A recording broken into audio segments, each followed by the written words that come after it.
During dinner, my wife reached across the table and took both my hands in hers and whispered, "Move all $60 million into your personal account tonight. Don't tell our son. Don't trust anyone." Before I could ask why, she looked toward the dark hallway and quietly added, "In 48 hours, you'll understand." Exactly 48 hours later, she was gone. The morning after her funeral, my son and daughter-in-law arrived with a lawyer and a court order. My son stood in my own living room while his lawyer laid the papers on my table. The moment I read the very first line, every drop of blood drained from my face. Before we go further, I am so grateful you are here with me today. Tell me in the comments, where are you watching, from which city, which country? That means everything to me. And if this story speaks to you, hit like and subscribe to Revenge Dad, so we can keep going together. This story contains fictional elements crafted for entertainment and reflection. Any similarity to actual names or places is coincidental, but every lesson in it is worth carrying with you.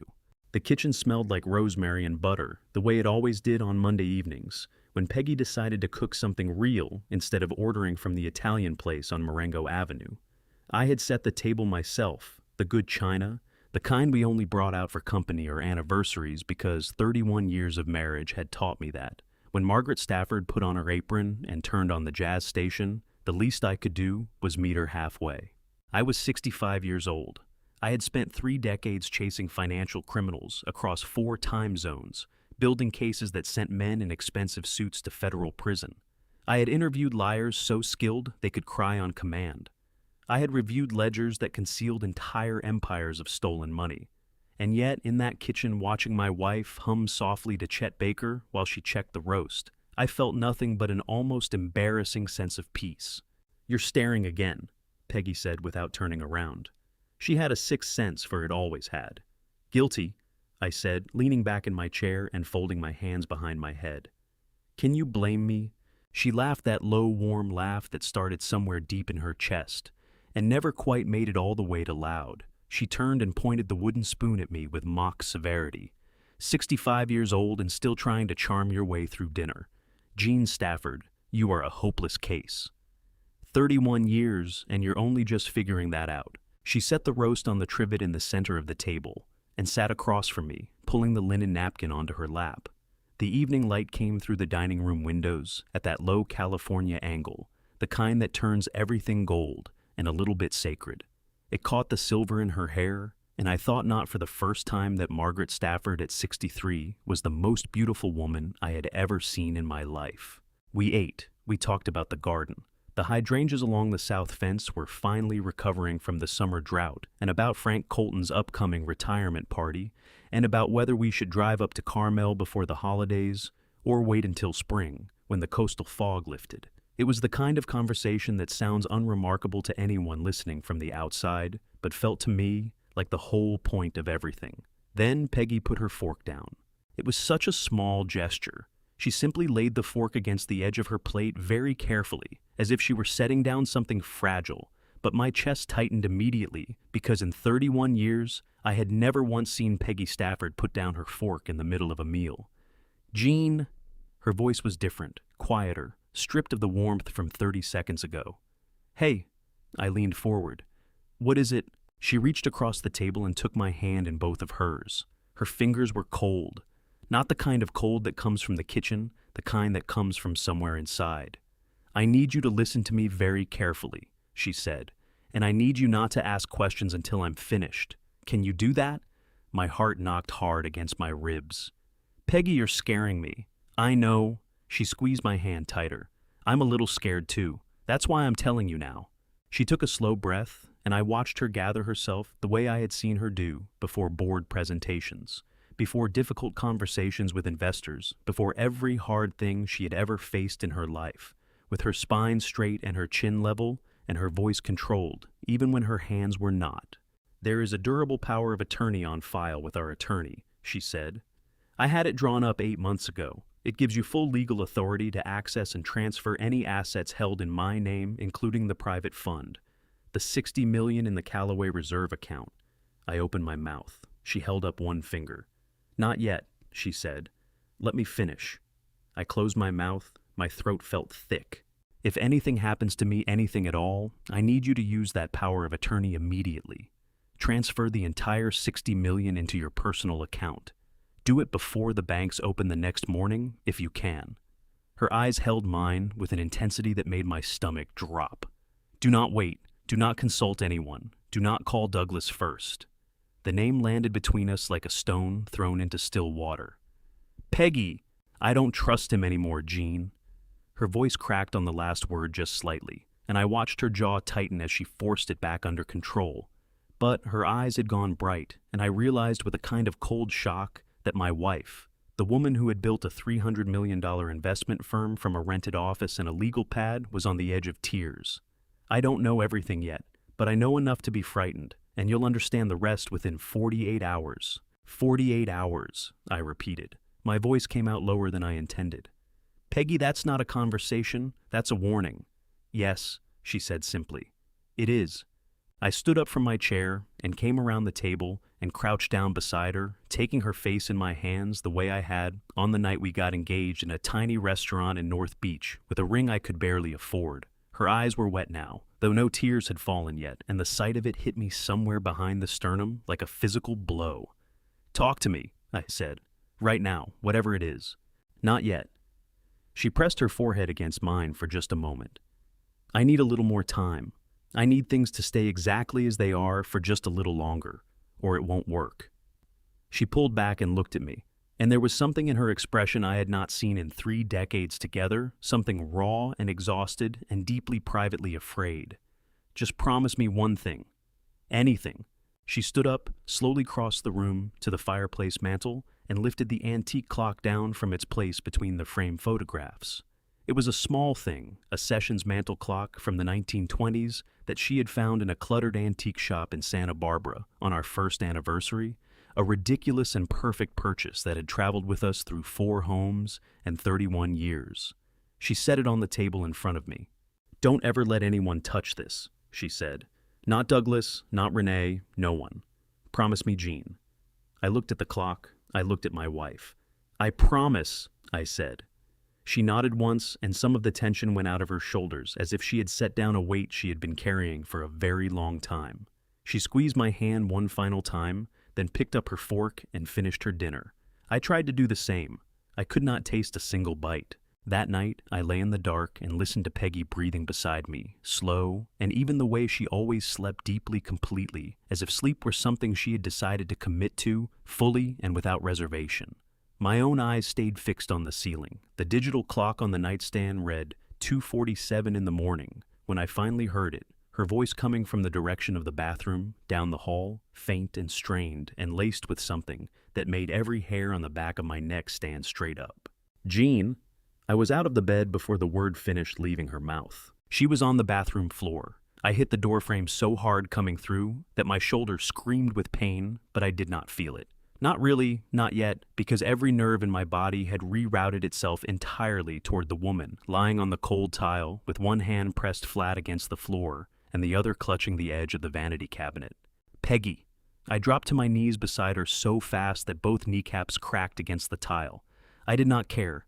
I got my hands under her shoulders and I said her name again, louder this time, and her eyes found mine, and the relief that moved across her face nearly broke me in half right there on the bathroom floor. "Jean." Her voice was thin as paper. "Something is wrong. My head, I can't—" "I've got you," I said. "I've got you, sweetheart. Don't move." I called 911 with one hand and kept the other pressed against her cheek, watching her face, watching her eyes talking to her the entire time, because the dispatcher told me to keep her conscious, and because I was terrified that if I stopped talking, she would drift somewhere I could not follow. The ambulance arrived in 7 minutes. I know because I counted every single one of them. Huntington Hospital was 12 minutes from our house on a clear night. I followed the ambulance in my car, running 2 red lights and not caring about either one. In the emergency waiting area, a nurse with kind eyes and a firm voice told me to sit down and fill out the intake paperwork, and that someone would come speak with me as soon as there was news. I sat. I stared at the forms. I could not make my hand write a single word for nearly 4 minutes because my fingers would not stop shaking. The neurology team worked on Peggy for 6 hours. I memorized every ceiling tile in that waiting room. I drank 3 cups of coffee that tasted like hot cardboard. I called Frank Colton at 5 in the morning and told him what was happening, and Frank, who had never been a man of many words in a crisis, said, "I'm on my way," and hung up before I could tell him not to bother. He arrived 40 minutes later with a paper bag of pastries neither of us touched and sat beside me without saying anything unnecessary, which was exactly what I needed from him. The attending physician came to find me at 6:17 in the morning. I knew from the way he walked that particular careful pace doctors learn for delivering news that cannot be delivered any other way, and my chest caved in before he even opened his mouth. "Mr. Stafford," he said, "I'm Dr. Okafor. I'm so sorry to tell you this. I had interviewed hundreds of people in my career. I had sat across from men who had stolen millions and felt nothing. But when Dr. Okafor told me that Margaret Stafford had suffered a severe hemorrhagic stroke and had not regained consciousness, and that the damage was. His word was extensive, and I heard it through a roaring in my ears. Like water rushing through a broken pipe, I felt the bottom drop out of the world entirely. Frank caught my arm before I could sit down wrong and miss the chair. Peggy never woke up. She passed at 12:41 in the afternoon on Tuesday the 7th of October, with my hand wrapped around hers and Frank standing just outside the doorway, because he was decent enough to know when a man needed to be alone with his wife. I talked to her. I know she could not hear me. I talked to her anyway. I told her about the hydrangeas and the Carmel trip we were going to take in the spring, and the way the morning light looked coming through the kitchen window, the way it always looked when she was standing at the stove. I told her that 31 years had not been enough, and that I was not ready, and that I was angrier at her for leaving than I had ever been at anyone for anything, and that I loved her so much, the word felt completely inadequate. Then I dried my face on the sleeve of my shirt, stood up, and started doing what she had asked me to do. The funeral was held on Thursday the 9th of October at the Church of the Angels on Forest Avenue, a small Episcopal church with old stone walls and stained glass that Peggy had attended sporadically but loved consistently. The sanctuary filled with people from every chapter of her life, former colleagues from her early days in venture capital, board members from Stafford Capital Group, neighbors from the street where we had lived for 20 years, and a contingent of women from the Garden Club who had known Peggy since before she and I ever met. Douglas arrived 20 minutes before the service. I had not seen my son in 3 weeks. He was 38 years old, with my jaw and Peggy's eyes dressed in a dark suit that fit him perfectly. And when he came through the door of the church and saw me standing near the altar, he walked toward me with his hand already extended, not open for an embrace, but extended the way you reach for someone at a business function. "Dad," he said, his grip was firm and brief. "I'm so sorry." His eyes were dry, his voice was measured. I searched his face for the boy I had coached through Little League and driven to college and watched grow into a man, and I found him somewhere in there, but he was buried under something I could not immediately name. "Thank you for coming," I said, because it was the only thing I could manage without my voice giving way entirely. Renee appeared at Douglas's shoulder like a shadow that had learned to wear designer clothing. She was 35, dark-haired, and precise in the way that certain very intelligent people are precise. Nothing wasted, nothing accidental, every gesture calibrated. She embraced me, briefly said, "We're here for you, Jean," in a voice that conveyed exactly the correct amount of sympathy, and then stepped back and tucked her hand through Douglas's arm. During the service, I watched them. Douglas stared at the order of worship in his hands with the focused attention of a man memorizing a document. Renee looked at the minister at the flowers at the other mourners, and I realized with a slow-building unease that started at the base of my spine and worked its way upward that, in the entire hour of the funeral service, Renee Stafford did not once look at the casket. Not once. Afterwards, standing in the reception hall with a cup of tea I did not want, I watched her work the room, moving from one cluster of guests to another, with fluid efficiency, touching arms, inclining her head, smiling at exactly the right moments. She was performing grief the way a skilled attorney performs sincerity, technically flawless, entirely hollow. That night, after everyone had gone, and the house had gone quiet in the particular way that houses go quiet, when someone who used to fill them is gone for good, I sat at the kitchen table with the durable power of attorney document in front of me and Peggy's voice in my head. Transfer the entire $60 million. Do it before the banks open the next morning if you can. I picked up the phone.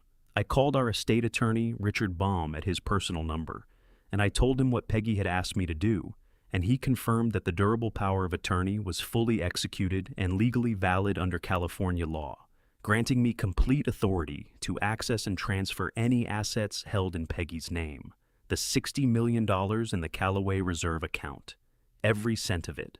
The transfer initiated at 11:47 that night. It was the last thing I did before I turned off the kitchen, climbed the stairs, and lay down on my side of the bed, the side I had slept on for 20 years in this house, and stared at the ceiling until the sky outside the window went from black to gray to the pale indifferent gold of a California morning. I did not know that a black sedan had already parked itself on the street in front of our house. I did not know that the man sitting in the passenger seat was a probate attorney named Warren Lyle. I did not know that my son had made a phone call the same evening his mother was buried. I found out the next afternoon when the doorbell rang and I opened the front door to find Douglas standing on my porch, and for the first time since childhood, he did not look like my son. He looked like someone I had never met before, standing beside a stranger with a briefcase wearing an expression I recognized immediately from 30 years of investigative work. He looked like a man who had already decided how this was going to end.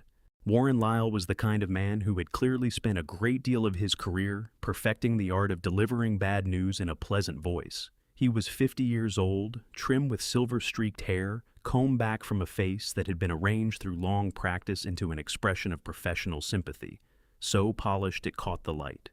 He stepped into my foyer without being invited, set his briefcase on the side table beside Peggy's coat rack, beside Peggy's coat, which was still hanging there, which I had not been able to bring myself to move, and introduced himself with the smooth efficiency of a man who did this sort of thing before lunch on a regular basis.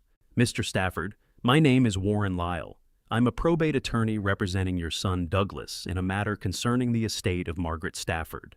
He opened the briefcase and withdrew a thick sheaf of documents with the practiced ease of a card dealer. "I apologize for the timing. I understand this is an incredibly difficult period." He did not sound sorry.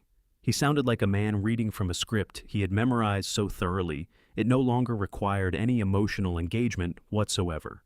I looked past him at Douglas, who had come through the door behind Lyle and was now standing in the entrance to my own living room with his hands in his pockets, his jaw set hard, his eyes fixed on a point somewhere above my left shoulder. Renee had positioned herself 2 steps behind him and 1 step to the right, and there was something about that positioning, deliberate geometric, that made the hair on my arms stand up. "Douglas," I said.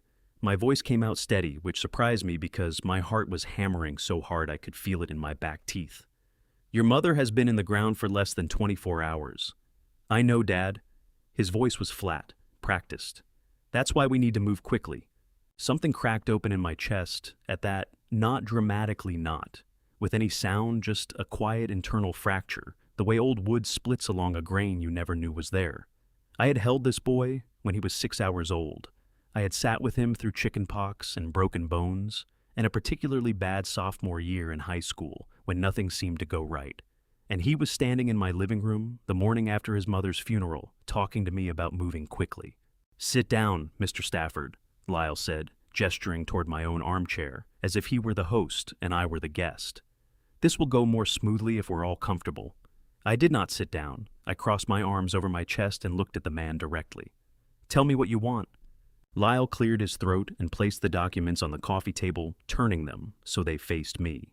"Mr. Stafford, it is the position of my client that the wire transfer of $60 million initiated last night from the Callaway Reserve account constitutes a clear case of undue influence under California Probate Code, Section 21,380. He tapped the top page with 1 finger. "The allegation is that you exploited Mrs. Stafford's diminished capacity in the period leading up to her death to pressure her into authorizing the transfer of assets she would not, in a fully competent state of mind, have chosen to transfer." The words hit me like cold water thrown in the face. I heard them. I processed them. And then I felt something rise up from somewhere deep in my gut. Not anger, not yet, but something older and colder and far more dangerous than anger. "Diminished capacity," I repeated. "Mrs. Stafford suffered a severe neurological event," Lyle said carefully. "The medical timeline suggests her condition may have been deteriorating for some weeks prior to her death. It is our position that the durable power of attorney she executed may itself have been signed under conditions that, That document was witness notarized and filed with our estate attorney 8 months ago, I said. My voice was very quiet. I had learned over 30 years of federal investigations that the quieter your voice, the more people listen. When Peggy was in perfect health. Would you like his contact information? Lyle's expression did not flicker. We are aware of the document, Mr. Stafford. Its validity is one of several matters that will be addressed during the probate proceedings. You took advantage of Mom when she was at her weakest. Douglas spoke for the first time since coming through the door, and the words came out with such cold precision that I physically felt them press against my sternum like a thumb pushing on a bruise. She was scared and confused, and you used that. You moved $60 million out of a trust account the night she was buried. What do you call that? I call it honoring her last request, I said. My jaw was so tight my molars ached. She asked me to do it. She told me to do it. She gave me the legal authority to do it 8 months ago. She was sick, Douglas said. She was lucid. My voice cracked on the second word just slightly, and I hated myself for it. She was more lucid than anyone in this room right now, Douglas. She looked me in the eye at our dinner table, and she told me exactly what she needed me to do. And she told me, I stopped, caught myself, remembered what Peggy had said about timing, about letting things unfold the right way. I pulled the words back before they left my mouth. Douglas's eyes narrowed. She told you what? She told me she loved you. I said which was true and which told him nothing. She told me that every single day. Renee stepped forward for the first time. She moved with the unhurried confidence of someone who has already calculated every variable in a room and found them all acceptable. She placed one hand lightly on Douglas's arm, not affectionately, I noticed, but precisely the way you place your hand on a door to keep it from swinging too far open. Jean, she said, using my first name with a familiarity that felt like a small violation. We don't want this to become adversarial. We genuinely don't. Douglas is grieving. We all are. But the board of Stafford Capital has a fiduciary responsibility, and with a transfer of this magnitude happening within hours of Margaret's death, we simply cannot allow it to go unexamined. Then examine it, I said, through the proper legal channels, with proper notice. Not in my living room the morning after my wife's funeral. Lyle was already pulling another document from his briefcase. Mr. Stafford, I'm afraid the timeline doesn't allow for that courtesy. This is an emergency ex parte order issued this morning by the Los Angeles Superior Court Probate Division. He set it on the coffee table with the deliberate care of a man laying down a winning hand. It freezes all assets currently under dispute, including the $60 million transferred last night, pending a full probate investigation. It also temporarily suspends your signatory authority over any accounts connected to the estate of Margaret Stafford. I picked up the document. My hands were steady. I was proud of that. I read the first 2 pages carefully, the way I had been trained to read documents not for the language you expected to find, but for the language you did not. The freeze was real. The order was genuine. A Superior Court judge had signed it at 9:17 that morning, less than 8 hours after I had initiated the wire transfer. They had filed before the banks even opened. There is also the matter of the property. Lyle continued, and his voice had taken on the particular tone of a man saving the worst for last. The Beacon Hill, the Pasadena residence. The property is held in a revocable trust of which Douglas is named as primary beneficiary. Given the circumstances and the pending investigation, my client has a fiduciary obligation to secure the premises. You will be required to vacate the property within 72 hours. The living room seemed to tilt slightly on its axis. This is my home, I said. The words came out rougher than I intended, scraped raw somewhere in my throat. Peggy and I have lived in this house for 20 years. The trust documentation is quite clear, Lyle said. Not unkindly, worse than unkindly indifferently. I can provide you with copies if you'd like to review them with your own counsel. Douglas finally looked at me directly, his mother's eyes in his father's face, looking at me like I was a problem to be managed. I'm sorry it has to be this way, Dad, he said, and I searched the words for something genuine inside them, and found nothing but carefully constructed syntax. I looked at my son for a long moment. Then I looked at Renee, who was watching me with an expression of perfect composed concern, and whose eyes gave away absolutely nothing. Then I turned and walked to the fireplace mantel, The antique sessions clock sat between two framed photographs, one of Peggy and me on our wedding day, one of the three of us at Douglas's college graduation. I lifted the clock down, carefully turned it over once in my hands, and slid it into the inside pocket of my jacket. I heard Renee make a small sound, not a word, not quite, just a sharp, involuntary intake of breath. I turned back around. She was looking at the clock, or rather at the place in my jacket where the clock had disappeared, and something had moved behind her eyes. Something fast and hungry, and immediately suppressed, locked back behind that wall of composed professionalism before I could fully identify it. But I had spent 30 years reading people's faces for a living. I had seen it. "I'll be out within 72 hours, I said. "I'll expect formal written communication through proper legal channels for anything further." I walked to the front door and opened it. Warren Lyle gathered his documents. Douglas moved toward the exit without looking at me again. Renee was the last to leave, and as she passed me in the doorway close enough that I could smell her perfume, she glanced down at my jacket pocket one more time. Just once. Quick as a blink. Then she was gone, and I was standing alone in the house where my wife had hummed along to Chet Baker 2 nights ago, holding a door open to the empty afternoon. The room cost $47 a night cash, only which was convenient because cash was the only thing I had left. I sat on the edge of the bed and counted what was in my wallet. $82 and change. A Visa card that had been frozen since 9 o'clock that morning. A driver's license with an address I was no longer legally permitted to sleep at. I set the wallet on the nightstand and looked around the room, water-stained ceiling, a window unit air conditioner that rattled like something was dying inside it, a television bolted to the dresser as if someone had once tried to steal it. 3 days ago, I had been eating rosemary roast in my dining room, drinking a glass of Napa Cabernet, listening to my wife hum Chet Baker in the kitchen. I pressed the heels of my hands against my eyes until I saw white. Then I pulled them away, sat up straight, and opened my laptop. The banking portal loaded in 12 seconds. I typed my credentials with the muscle memory of 20 years and hit enter. Access denied. Account frozen by court order. L.A. Superior Court Case. Number 2025-PR-08841. I tried the joint savings account. Same message. I tried the investment brokerage account I had maintained independently since before Peggy and I were married. Same message. Renee had not just frozen the estate assets, Warren Lyle had swept every account connected to my name into the freeze order with the thoroughness of a man who had done this before and enjoyed it. I pushed back from the desk and walked to the vending machine down the hall. I fed a crumpled $5 bill into the slot, bought a pack of peanut butter crackers and a bottle of water, and stood in the fluorescent-lit corridor eating crackers that tasted like salted cardboard, while a stranger's television murmured through the wall beside me. I was 65 years old. I had a master's degree in financial forensics. I had spent 30 years as a federal investigator.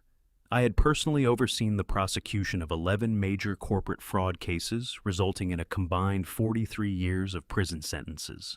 And I was standing in a motel hallway near Union Station, eating crackers from a vending machine, because my own son had filed a court order before his mother's body was cold. The anger came then clean and cold and extraordinarily clarifying the way anger sometimes does when it has been patient long enough. I walked back to the room, sat down at the desk, and called Frank Colton. He picked up on the second ring. "Gene, where are you?" "Motel on Alameda near Union Station," I said. "Room 7. A short pause. Then, "Are you all right?" "No," I said. "But I'm functional. Frank, I need you. Not tonight, I need you right now. Bring your laptop. Bring the tracking software. The old federal suite. All of it." Another pause, shorter this time. I could hear him already moving the sound of keys lifted from a hook, a door opening. "I'll be there in 40 minutes, he said. "Don't do anything until I get there." "I won't." "Gene," his voice dropped. "She told you something, didn't she? At dinner, before it happened." My throat tightened so sharply it hurt. "Yeah," I said. "She did." "Then we're going to figure this out." He said it the way Frank had always said difficult things, without drama, without inflation, with the plain and absolute certainty of a man who had never once promised something he did not intend to deliver. 40 minutes. He hung up. I set the phone down and reached into my jacket pocket. The sessions clock sat in my palm, cool and solid, lighter than it looked. I turned it over and studied the back panel the way I had been quietly studying it since I slid it off the mantel. The faint hairline along the lower left edge, where the casing did not quite sit, flushed the tiny scratch mark that curved in a deliberate arc, the kind of arc a fingernail makes when it is looking for a seam. Peggy had hidden something inside it. I was certain of that now, and someone else knew it too, because when I had returned to the motel room 20 minutes earlier, the door had been unlocked. I had locked it myself when I left. The deadbolt had been disengaged from the inside, which meant whoever had come through had either picked the lock or used a key from the front desk. Nothing was missing, nothing appeared disturbed, but the zipper on my duffel bag was open 2 inches further than I had left it, and the pillow on the left side of the bed had been moved. They had been looking for something small. I wrapped both hands around the clock and held it carefully against my chest. Outside, the Los Angeles night, pressed against the window, sirens somewhere, a freight train pulling out of Union Station, the indifferent roar of a city that did not know or care that a 65-year-old man was sitting in a $47 room trying to hold the last piece of his wife together with both hands. 40 minutes, Frank had said. I could wait 40 minutes. Frank Colton arrived in 38 minutes, which meant he had driven from Pasadena to Union Station in traffic that should have taken 55. He knocked twice our old signal from 30 years of working cases, together 2 knocks close and 1 knock delayed, and when I opened the door, he looked me over, the way a doctor looks at a patient he is trying not to alarm. "You look terrible," he said, stepping inside and setting a canvas bag on the dresser. "Thank you, Frank. I mean it in the medical sense." He pulled 2 coffees from the bag, set one in front of me, and started unpacking his laptop with the efficient movements of a man who had assembled a field workstation in worse places than a $47 motel room. "Sit down before you fall down. You've got that look you used to get on hour 30 of a stakeout." I sat. I wrapped both hands around the coffee cup and felt the warmth move up through my palms and into my wrists, and something in my chest unclenched by a fraction of a degree. Frank was 67, 2 years older than me, with a full head of white hair, reading glasses perpetually pushed up on his forehead, and the unhurried precision of a man who had spent 3 decades finding the lie buried inside a spreadsheet. We had worked together at the Financial Crimes Enforcement Division for 19 years before he moved to the private sector, and I took early retirement to be with Peggy. He had been the best forensic accountant I had ever worked alongside, and more importantly, he was the only person on earth I trusted completely right now. "Tell me everything," he said, opening his laptop. "Start from the dinner. Don't leave anything out." I told him, all of it. Peggy's hands going cold, the durable power of attorney, the 48 hours, the clock, Douglas at the door, with Warren Lyle, the freeze order, the motel room that had been searched while I was down the hall eating crackers. Frank listened without interrupting, which was one of the things that had always made him exceptional at his job. He had a stillness about him when he was taking in information, a quality of absolute attention that made you feel when he was focused on you that nothing else in the world existed. When I finished, he was quiet for exactly 4 seconds. Then he said, "She knew she was running out of time."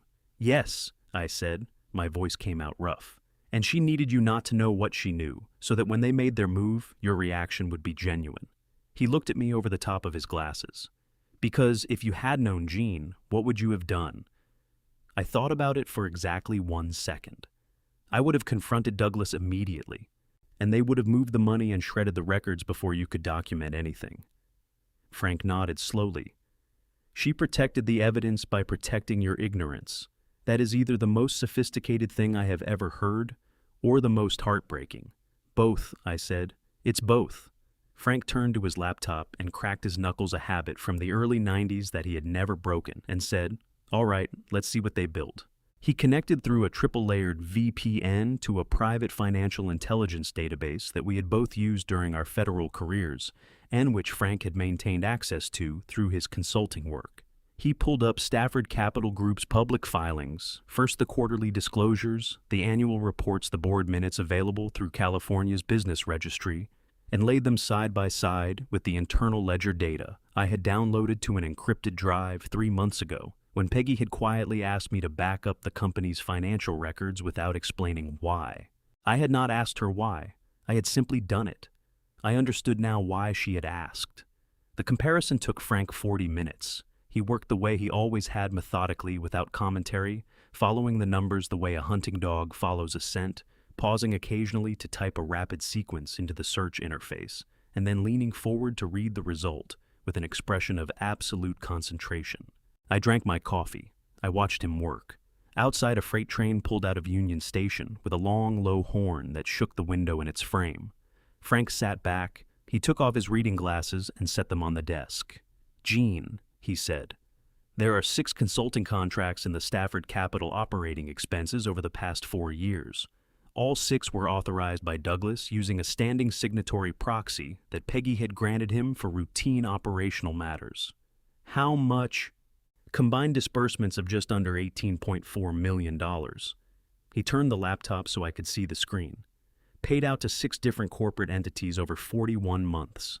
The payments were structured to stay under the automatic secondary review threshold, nothing over $98,000 in a single transaction." My jaw tightened. "Smurfing? Classic." Frank tapped the screen. "Whoever designed this knew exactly where the internal audit triggers were set. The amounts were calibrated specifically to avoid them." He pulled up a new window. "Now, look at the vendor names. Crestline Advisory, LLC, Pacific Rim Consulting Group, Westlake Strategic Partners." I leaned forward. "Run them." Frank was already typing. The search results populated in under a minute, and I felt the cold settle into my stomach like swallowed ice water. "Crestline Advisory, LLC," Frank read aloud. "Registered in Delaware. Registered agent, a law office in Las Vegas. Principal officer not listed. Physical address." He paused. "A UPS store on Flamingo Road. And the others, unspoken." Frank ran them one by one.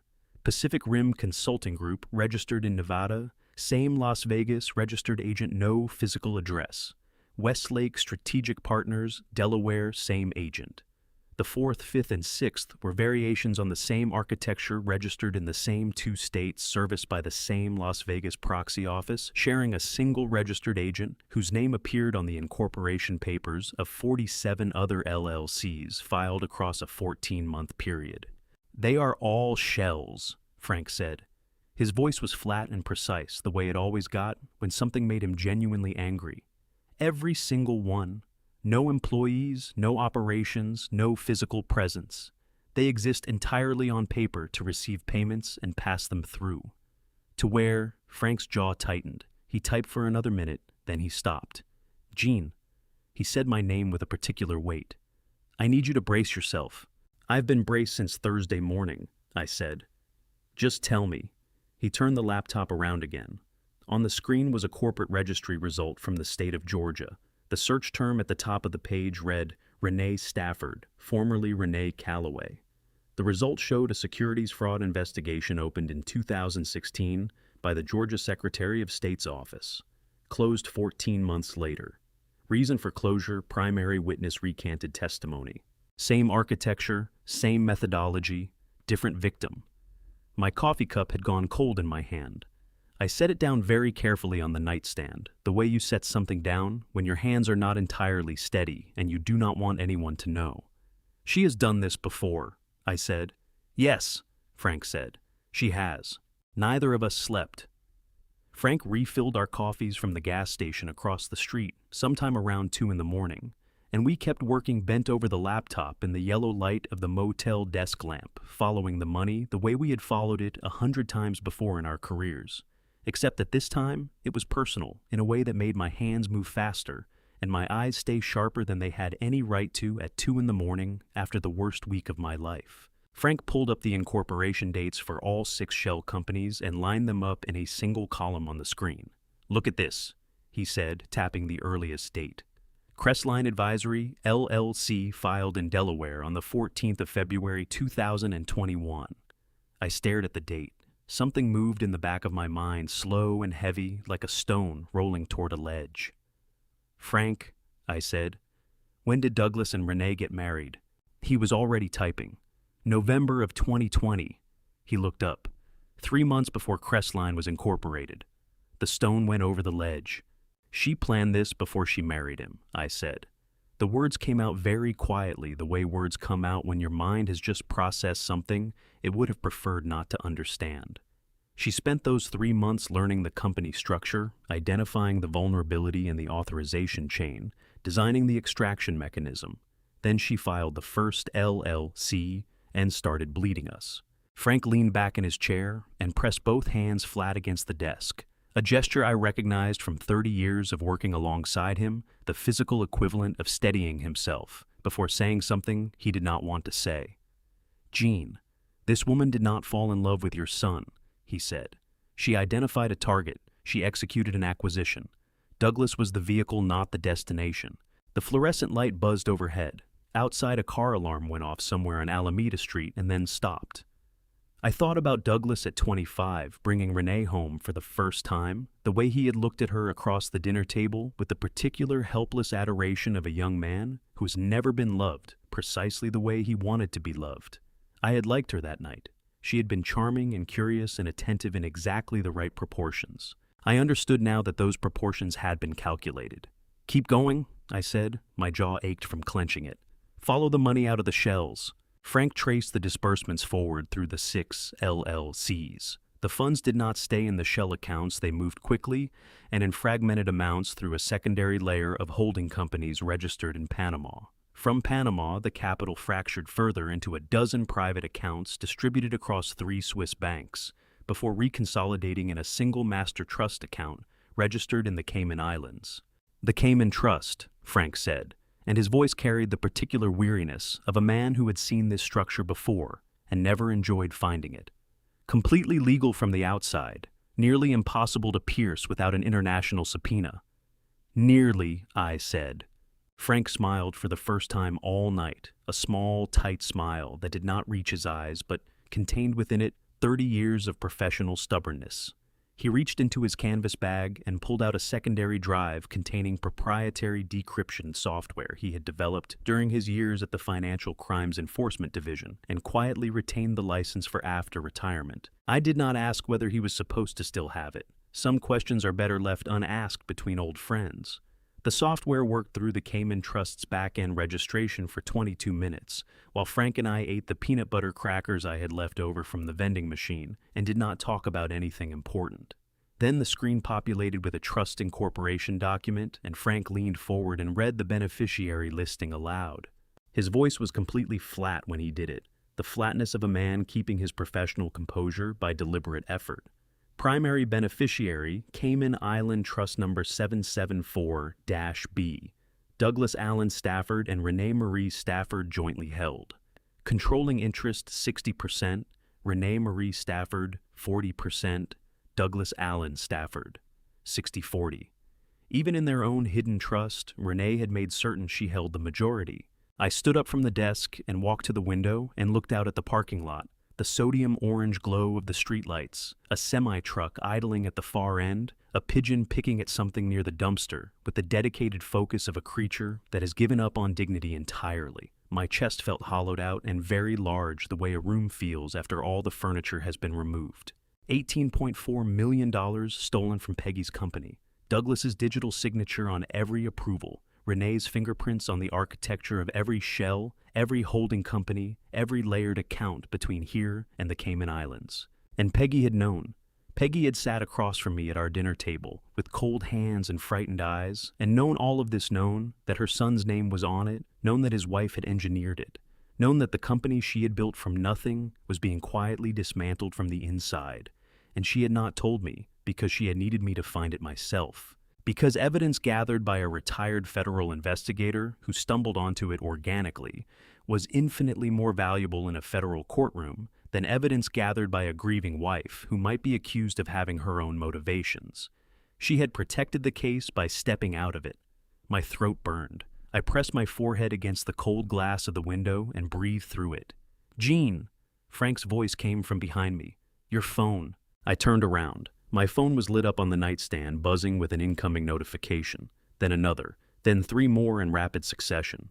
I crossed the room and picked it up. Douglas had gone live on Instagram 40 minutes ago. The notification count was already in the thousands. I opened the video and watched my son sitting in what appeared to be the living room of my own house in front of the fireplace where Peggy's clock had stood until 2 days ago, speak to a camera with red-rimmed eyes and a voice calibrated to break hearts. My father took advantage of my mother in her final hours. Douglas said, his voice cracking at precisely the right moment. He moved $60 million out of her account the night we buried her. We are devastated, we are heartbroken, and we are asking for justice. The comment section was already a wall of rage strangers calling me a predator, a thief, a monster. Former colleagues of Peggy's sharing the video with expressions of shock. A woman I had known for 15 years who had sat at our Thanksgiving table had commented, "I always thought something was off about him." I set the phone face down on the nightstand. My hands were shaking now, not from fear but from the particular combustible fury of a man who has just watched his entire character reduced to a 3-minute performance designed for people who would never know his wife's name. "Frank," I said, and my voice came out harder than I intended. "I know," he said. "They are controlling the narrative. I know." He was already typing. "So we take it back. One transaction at a time." The notifications did not stop. By 7 in the morning, Douglas's video had been shared 4,000 times. By 9, it had crossed into the local news cycle, a brief segment on KTLA, morning news with a chyron that read, "Pasadena widow's husband accused of financial exploitation," and a photograph of me that someone had pulled from a 3-year-old company gala in which I was smiling in a way that now looked, in the context of the chyron beneath it, vaguely predatory. Frank watched the segment with me, from the edge of his motel bed, his coffee cup held in both hands, and his expression the careful neutral of a man working very hard not to say something unhelpful. "They move fast," he said finally. "They had this ready before the funeral," I said. My voice came out flat and cold, scraped clean of anything resembling emotion, because I had learned a long time ago that rage is a fuel and not a strategy, and right now, I needed strategy more than I needed to feel what I was feeling. The video, the news contact, the photograph. This was not a grieving son going public with his pain. This was a press campaign. My phone buzzed. A text from a man named Gerald Hutchinson, who had played golf with me and Peggy every third Sunday for 11 years. "Gene, I saw the news. I don't know what to say. I hope there's an explanation." There was no question mark at the end. Just a period which in 11 years of friendship told me everything Gerald Hutchinson actually thought. I set the phone face down again. Frank reached over and turned it screen side up. "You need to see everything they throw at you," he said. "Even the things that hurt, especially those." He was right. I knew he was right. I turned the phone back over and read the messages, 14 of them, from colleagues, neighbors, a woman from Peggy's garden club, 2 former associates from my federal career. The tone ranged from tentative to accusatory, and every single one of them had seen the video before they reached out to me, which meant every single one of them had already formed a preliminary verdict before I had the chance to say a word. I read them all. I responded to none of them. I filed each one in a mental folder labeled "Things to Address Later" and moved on because there was nothing I could do about public opinion in a motel room on Alameda Street with $82 and a frozen bank account. And Frank was right that rage was not a strategy. We went back to work. Frank was cross-referencing the shell company disbursements against Stafford Capital's quarterly tax filings when my phone rang, not a text, an actual call from a number I did not recognize. California area code, Los Angeles prefix. I almost let it go to voicemail. Something made me answer. "Mr. Stafford." The voice was a woman's, low controlled, but with a fine tremor underneath it. The kind of tremor that comes not from weakness, but from someone who is frightened and pressing forward anyway. "My name is Sandra Kowalski. I used to work for Stafford Capital Group as executive administrative assistant to Mrs. Stafford. I was terminated 8 weeks ago." I sat up straighter. Across the desk, Frank looked up from his screen. "Ms. Kowalski," I said carefully. "How did you get this number?" "Mrs. Stafford gave it to me," she said. "About 4 months ago. She said if anything ever happened to her, and if I saw something that scared me, I should call you." A pause. The tremor in her voice deepened slightly. "I saw the video this morning. Mr. Stafford, I signed a non-disclosure agreement when they let me go. Renee's attorney, a man named Warren Lyle, presented it to me, along with a severance check for $40,000. I signed it because I was scared, and I needed the money, and I didn't know what else to do." "I understand," I said, and I did. I had interviewed dozens of witnesses over the years who had signed NDAs under exactly that kind of pressure, financial desperation weaponized as legal compliance. Can you tell me why they terminated you? Because I saw something I wasn't supposed to see. Her voice dropped. Mr. Stafford, about 3 months before Mrs. Stafford passed, Renee brought in a new doctor to manage her care, a man named Gerald Finch. She told Mrs. Stafford that the company's executive health plan covered his retainer, that he was the best in the city, that she deserved proper care after everything she'd been through. Sandra paused. I processed the payment authorization. It went through a corporate expense account I didn't recognize. When I asked Renee about it, she told me it was a new vendor account she'd set up for executive wellness services, and that it wasn't my concern. But you looked anyway, I said. I looked anyway. Sandra confirmed, and there was something in her voice now that sounded almost like relief, the relief of someone who has been holding a secret in a very small space for a very long time and has finally been given permission to set it down. The account was registered to a company called Pacific Health Consulting Partners. I ran it through our vendor database. It didn't exist in our approved vendor list. It had never been audited, and the authorized payment amount was, she stopped, took a breath, $1.5 million for a 1-year medical consulting retainer. Frank had put down his coffee entirely. He was watching me with the focused stillness of a hawk on a fence post. Ms. Kowalski, I said, did you ever see Dr. Finch and Renee together outside of a medical context? Once, she said immediately, as if she had been waiting for exactly this question. 6 weeks before I was let go. They met in the small conference room on the 14th floor, the one without cameras. I was walking past and the door wasn't fully closed. I couldn't hear what they were saying, but I saw them. They weren't talking about Mrs. Stafford's health, Mr. Stafford. The body language was wrong. It looked like a business meeting between two people who already had a deal in place and were checking on the status of a deliverable. The word deliverable landed in the room like something dropped from a great height. I kept my voice level with the focused effort of a man who has spent 30 years not letting suspects see his reactions. Ms. Kowalski, I want to ask you something, and I need you to be completely honest with me. Yes, sir. Do you have any documentation? Anything at all? Emails, payment, records, calendar entries, anything with your name or Renee's name or Dr. Finch's name on it? The pause that followed lasted 4 full seconds, long enough that I thought she might have disconnected. Then, I have screenshots, she said quietly. I took them the day before they let me go. I wasn't even sure why I took them, I just had a feeling. They're on a personal device that I kept off the company network, so Renee's IT team wouldn't have been able to wipe them when they deactivated my credentials. Another pause. There's an email, Mr. Stafford, between Renee and Dr. Finch, sent 19 days before Mrs. Stafford passed. My heart was hammering against the inside of my chest so hard I could feel it in my fingertips. What does it say? Sandra's voice, when it came, was barely above a whisper. It says, the timeline needs to move faster. We are running out of room.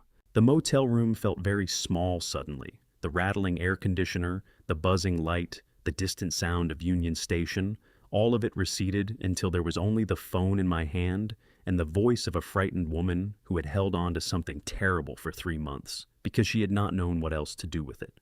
I looked at Frank. He had gone completely still, both hands flat on the desk, his face the color of old paper. Ms. Kowalski, I said, and I had to stop and clear my throat before I could continue because something was pressing very hard against the back of it. I need you to meet with me in person, today if possible. Can you do that? Yes, she said. Tell me where.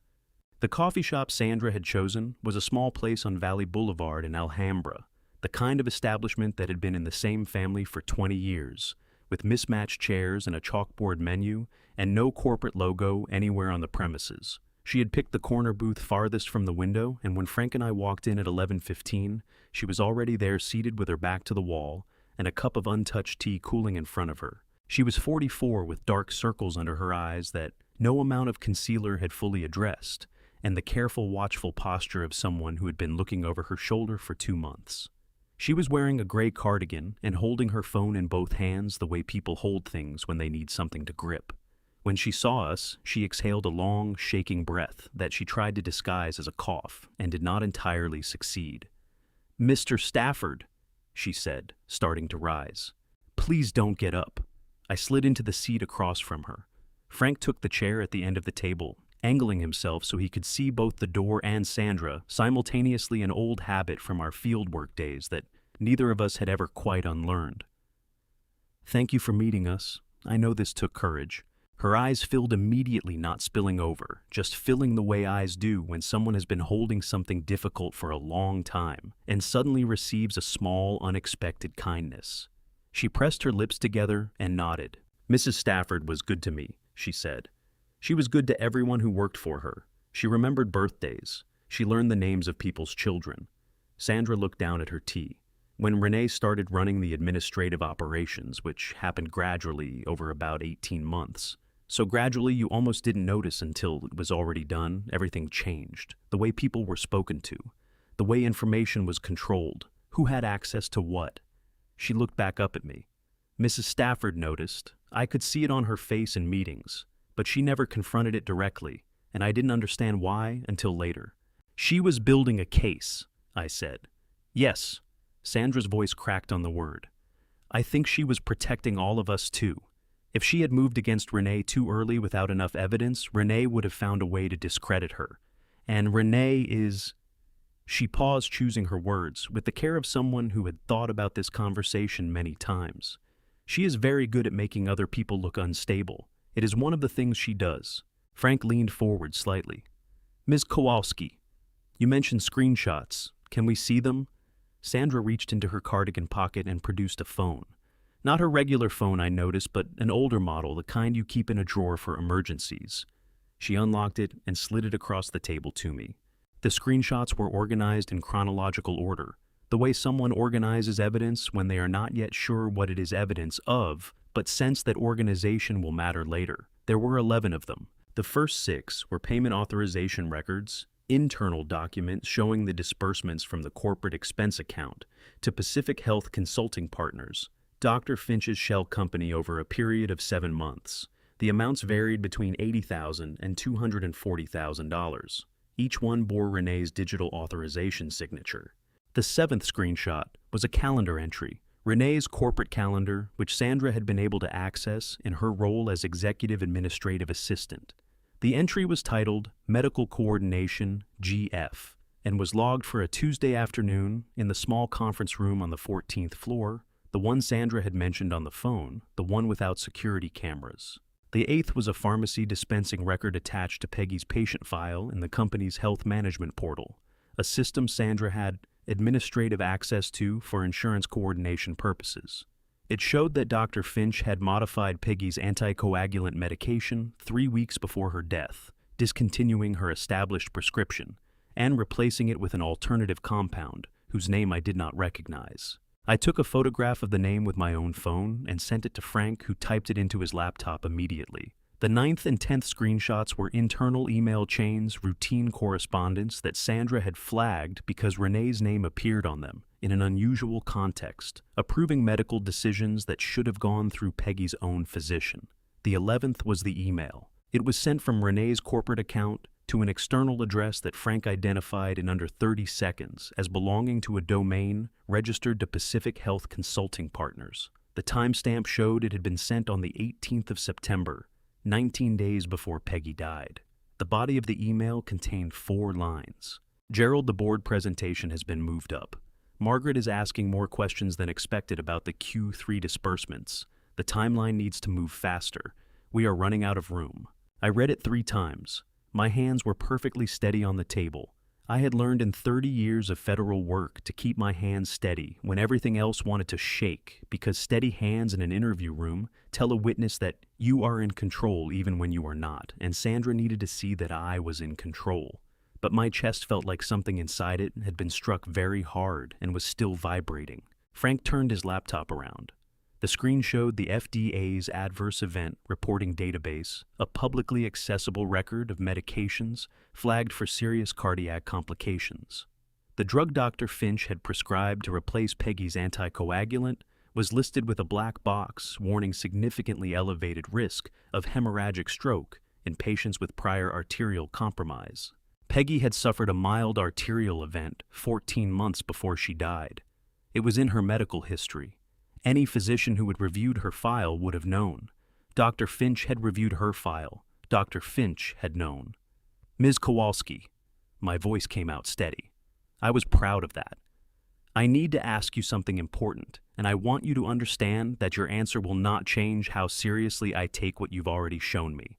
Sandra straightened her spine. Go ahead. The NDA you signed, do you understand that a non-disclosure agreement cannot legally prevent you from reporting evidence of criminal activity to law enforcement or federal investigators? She blinked. Something shifted in her expression, loosening a release of something that had been held very tight for a long time. I wasn't sure, she said. Warren Lyle, when he presented the agreement, he implied that talking about anything related to my employment could expose me to liability. That is a misrepresentation of the law. Frank said, his voice carrying the particular calm authority of a man who has testified in federal court enough times to know exactly what he is talking about. An NDA can restrict disclosure of proprietary business information. It cannot and does not restrict your cooperation with a criminal investigation. If Mr. Lyle told you otherwise, that itself may constitute witness tampering. Sandra's eyes went wide. Then slowly the muscles around her jaw unclenched for what looked like the first time in weeks. Mrs. Stafford told me you were good at this, she said, looking at me. Her voice was thick. She said if things went wrong, you would know what to do. She said you always knew what to do. The words hit me somewhere below the ribcage in the soft place where grief lives when it is not announcing itself. I kept my expression level. I breathed through it. She gave me too much credit, I said quietly. No. Sandra shook her head, and now the tears did spill one on each side, moving quickly down her face, which she did not wipe away. No, Mr. Stafford, she didn't. Frank closed his laptop. He looked at me across the table with the expression he had always used at the end of a long surveillance operation, when the evidence was finally in hand and the next move was clear. We need to call Briggs, he said. I nodded. I picked up my phone. It was time to bring in the FBI. We drove back to the motel in Frank's car with the windows down, the October air coming off the San Gabriel Mountains, carrying the particular dry clarity that only arrives in Southern California after the Santa Ana winds have pushed through and scrubbed the sky clean. Neither of us spoke for the first 10 minutes of the drive. Frank had his left hand on the wheel and his right elbow on the doorframe, and the expression of a man processing something at speed. I watched the storefronts on Valley Boulevard give way to the industrial corridor near the freeway, and thought about a woman who had remembered her employees' birthdays, who had learned the names of their children, who had spent the last months of her life quietly documenting her own son's crimes while continuing to go to work every morning and sit in board meetings and review quarterly reports and act for all the world as if everything was fine. The courage of that. The loneliness of it. My throat tightened so severely I had to turn toward the window. You all right? Frank said. No, I said. Keep driving. Back at the motel, Frank set up the laptop while I transferred Sandra's screenshots from my phone to the encrypted drive. The process took 6 minutes. In those 6 minutes, I sat on the edge of the bed and thought very carefully about the sequence of what I was about to do, because I had spent 30 years building federal cases, and I knew that the order in which you present evidence to an investigator matters as much as the evidence itself. Then I picked up my phone and called Thomas Briggs. He answered on the first ring, which told me he had seen my name on the screen, and made a decision before the second ring had the chance to occur.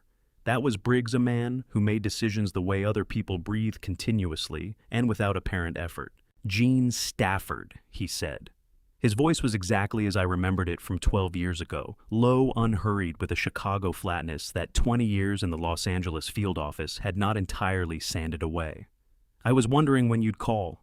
You saw the news? I said. I saw the news.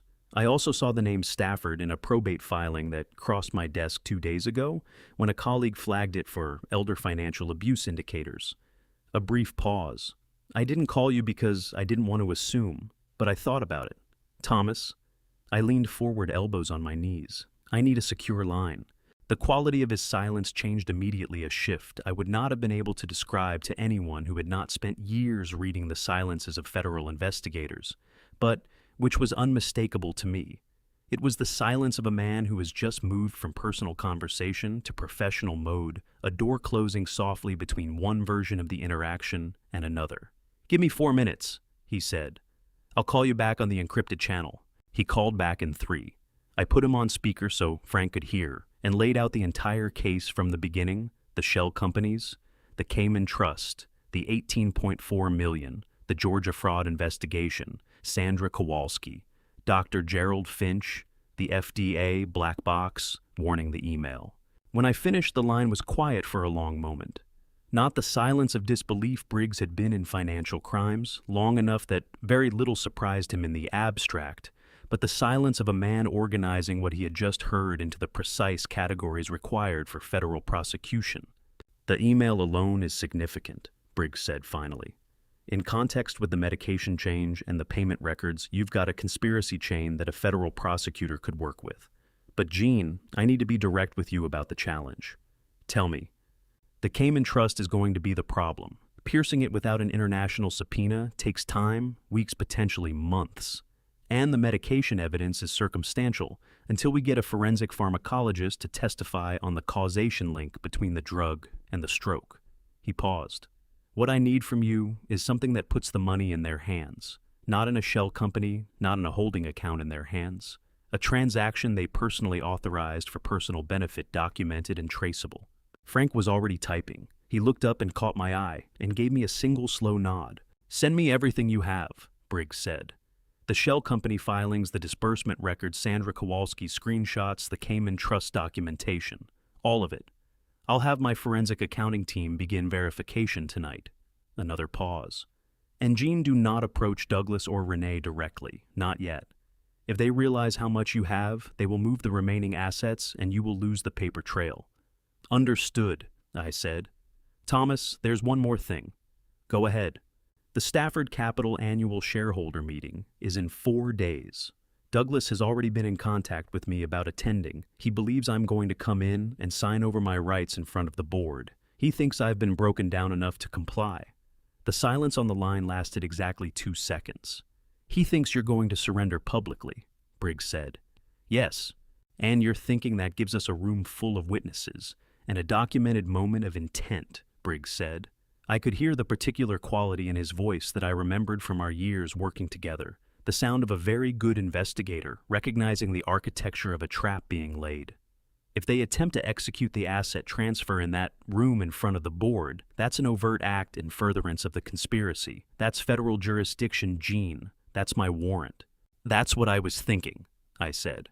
Frank exhaled across the desk, a long, controlled breath that nonetheless contained within it the relief of a man who has been holding something very heavy and has just been told he can set it down soon. Send me the package tonight, Briggs said. Everything. I'll have my team working through the weekend. And I'll need Sandra Kowalski's contact information. She'll need to be prepared to give a voluntary statement. Make sure she understands she is a protected witness the moment she is in contact with my office. She'll be relieved to hear that, I said. One more thing. Briggs's voice dropped half a register. Gene, are you all right? Not the case. You. I looked around the motel room, the water-stained ceiling, the rattling air conditioner, the laptop glowing on the desk, the encrypted drive containing everything Peggy had risked everything to preserve. I will be, I said, when this is finished. 4 days, Briggs said. Hold it together for 4 more days. After we hung up, Frank and I spent 3 hours assembling the complete evidence package, every document, every screenshot, every financial record, every routing number, organized into a structured digital file with a table of contents and cross-referenced annotations. We had done this kind of work together for 19 years. The rhythm of it came back quickly, the way the rhythm of anything deeply practiced returns muscle memory of the mind, Frank had always called it. At 7:45 that evening, I sent the package to Briggs through an encrypted federal transfer protocol. At 8:12, he sent back a single line, package received. Verification begins tonight. Stand by. I set the phone down on the nightstand. The motel room was dark except for the glow of the laptop screen and the orange wash of the parking lot lights coming through the gap in the curtains. Frank was packing up his canvas bag, moving with the efficient quiet of a man who understood that the next 4 days would require everything both of us had. You should try to sleep, he said. I know. Gene. He stopped at the door bag over his shoulder, looking at me with the expression he had worn at the end of every major case we had ever closed together. Not triumph, not relief, but something quieter and more durable. The look of a man who has done the work that needed doing and is at peace with the cost of it. She chose well. Leaving this to you. My chest ached so deeply I could not answer for a moment. "Good night, Frank," I said. He nodded once and pulled the door shut behind him. I sat in the dark for a long time, thinking about Peggy at our dinner table, with cold hands and frightened eyes, telling me I would understand in 48 hours. She had been right. I understood everything now. The question was whether 4 days was enough time to finish what she had started. Before I tell you what was hidden inside that clock, what Peggy left behind, that changed everything comment, the number 10, right now, so I know you are still here with me. Because what comes next is something I was not prepared for, and I do not think you will be either. A note. Some elements of this story have been shaped for storytelling purposes, and may not reflect every detail exactly as it occurred if that is not something you wish to hear. This is a good place to step away. No hard feelings. The motel room was different after Frank left. Not quieter exactly, but emptier in a way that had nothing to do with sound. Outside the parking lot, lights threw thin orange bars through the gap in the curtains, and somewhere down the hall, a television murmured behind a closed door. That particular dead-air stillness that only exists between midnight and 3 in the morning, when the city has not yet started its preparations for the next day, and the previous day has finally fully ended. I was not thinking about the case. I was thinking about a Tuesday morning in the spring of 1994, when I had walked into a financial forensics conference in San Francisco and found myself standing next to a woman in a dark green blazer who was reading the conference program with the focused intensity of someone who intended to extract every possible useful thing from the next 2 days and waste nothing. She had looked up when I reached past her for a program of my own and said, without preamble, "The 11 o'clock panel on asset concealment methodology is the only one worth attending this morning. Everything else is a repeat of last year." Then she went back to reading. I attended the 11 o'clock panel. I sat next to her. We had argued about 3 of the panelists' conclusions in a way that felt even then less like disagreement and more like recognition. 2 minds that had been working the same problems from different angles finally finding each other across a conference room in San Francisco. 31 years. 2 people who had never quite been able to adequately explain to anyone outside their marriage what it was they actually had, because the language for it did not exist in any form that would not sound insufficient. I picked up the clock. It was cool in my hands the way metal is cool when it has been away from warmth for a while. I turned it over slowly, the brass case with its patina of 31 years, the small dent on the lower right corner from the time we had moved to the Pasadena house. And the movers had been less careful than promised, the Sessions trademark embossed on the back panel in letters worn soft with age. And the hairline. The faint deliberate seam along the lower left edge where the back panel did not quite sit flush. I set the clock on the desk under the lamp. I found a thumbnail-width gap at the bottom of the seam and pressed carefully the way Peggy had always opened stubborn things, not with force but with patience, finding the give, rather than fighting the resistance. The back panel released with a sound so small, it was almost not a sound at all. Inside fitted into a shallow recess that had been carefully carved into the case lining, so carefully that it was invisible unless you were looking for. It was a memory card. The kind used in small cameras. It was sealed in a square of plastic wrap and secured with a piece of tape so narrow it might have been cut with nail scissors. My hands were shaking. I was aware of them shaking, which was something that had not happened to me in 30 years of federal work, and I did not try to stop it. Some things are beyond the reach of professional discipline, and your hands shaking when you open the last gift your wife left you is one of them. I peeled the tape away. I unwrapped the plastic. I carried the memory card to the laptop and inserted it into the card reader Frank had left behind, and I sat down in the desk chair and I opened the drive. 3 files, named simply 123. I opened the first file. It was an audio recording, 47 minutes and 22 seconds. The timestamp showed it had been recorded on the 17th of September, 3 weeks before Peggy died. The location data embedded in the file metadata showed the 14th floor of the Stafford Capitol building in Century City. I put in the earbuds Frank had left on the desk and pressed play. Peggy's voice filled my ears so suddenly and so completely that my whole body jerked as if I had been touched by something electric.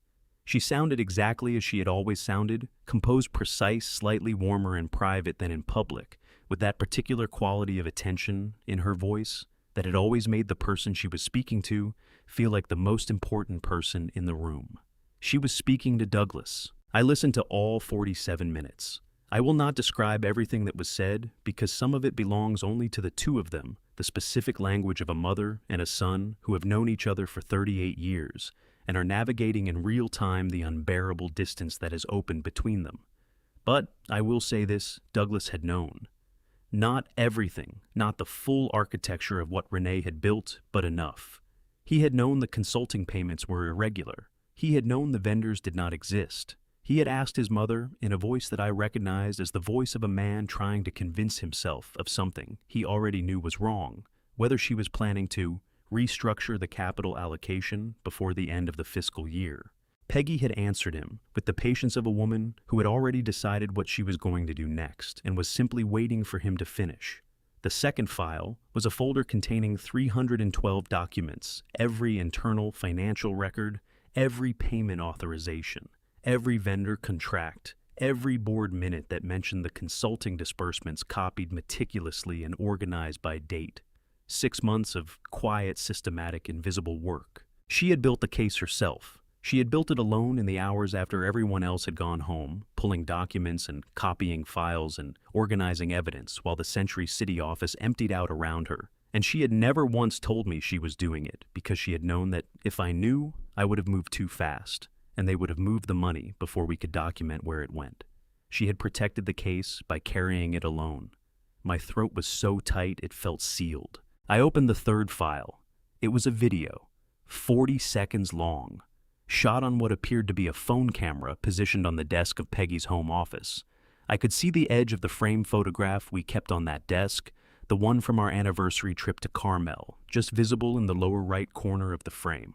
Peggy was sitting at the desk, looking directly into the camera. She was wearing the gray cardigan she wore on Sunday mornings. Her hair was down.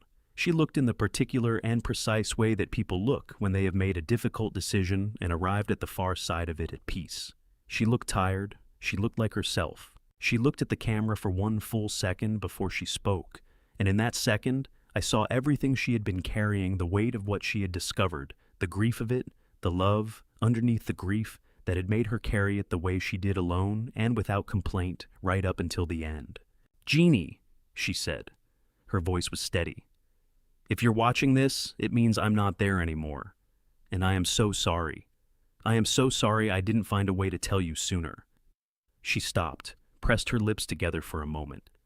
"I need you to understand why I didn't. I was afraid that if you knew, you would confront Douglas immediately the way you have always confronted things, directly without waiting. And if he knew we were onto them, Renee would have moved everything and destroyed the records before you could document a single transaction. A breath. I needed them to think they were winning. I needed them to make their move. And I needed you to find the evidence yourself, because evidence you find is worth 10 times more in a federal courtroom than evidence I hand to you. And I needed this to hold up in federal court, Jean. I needed it to actually stick." She leaned forward slightly closer to the camera. "Everything you need is in this card. The recordings, the documents.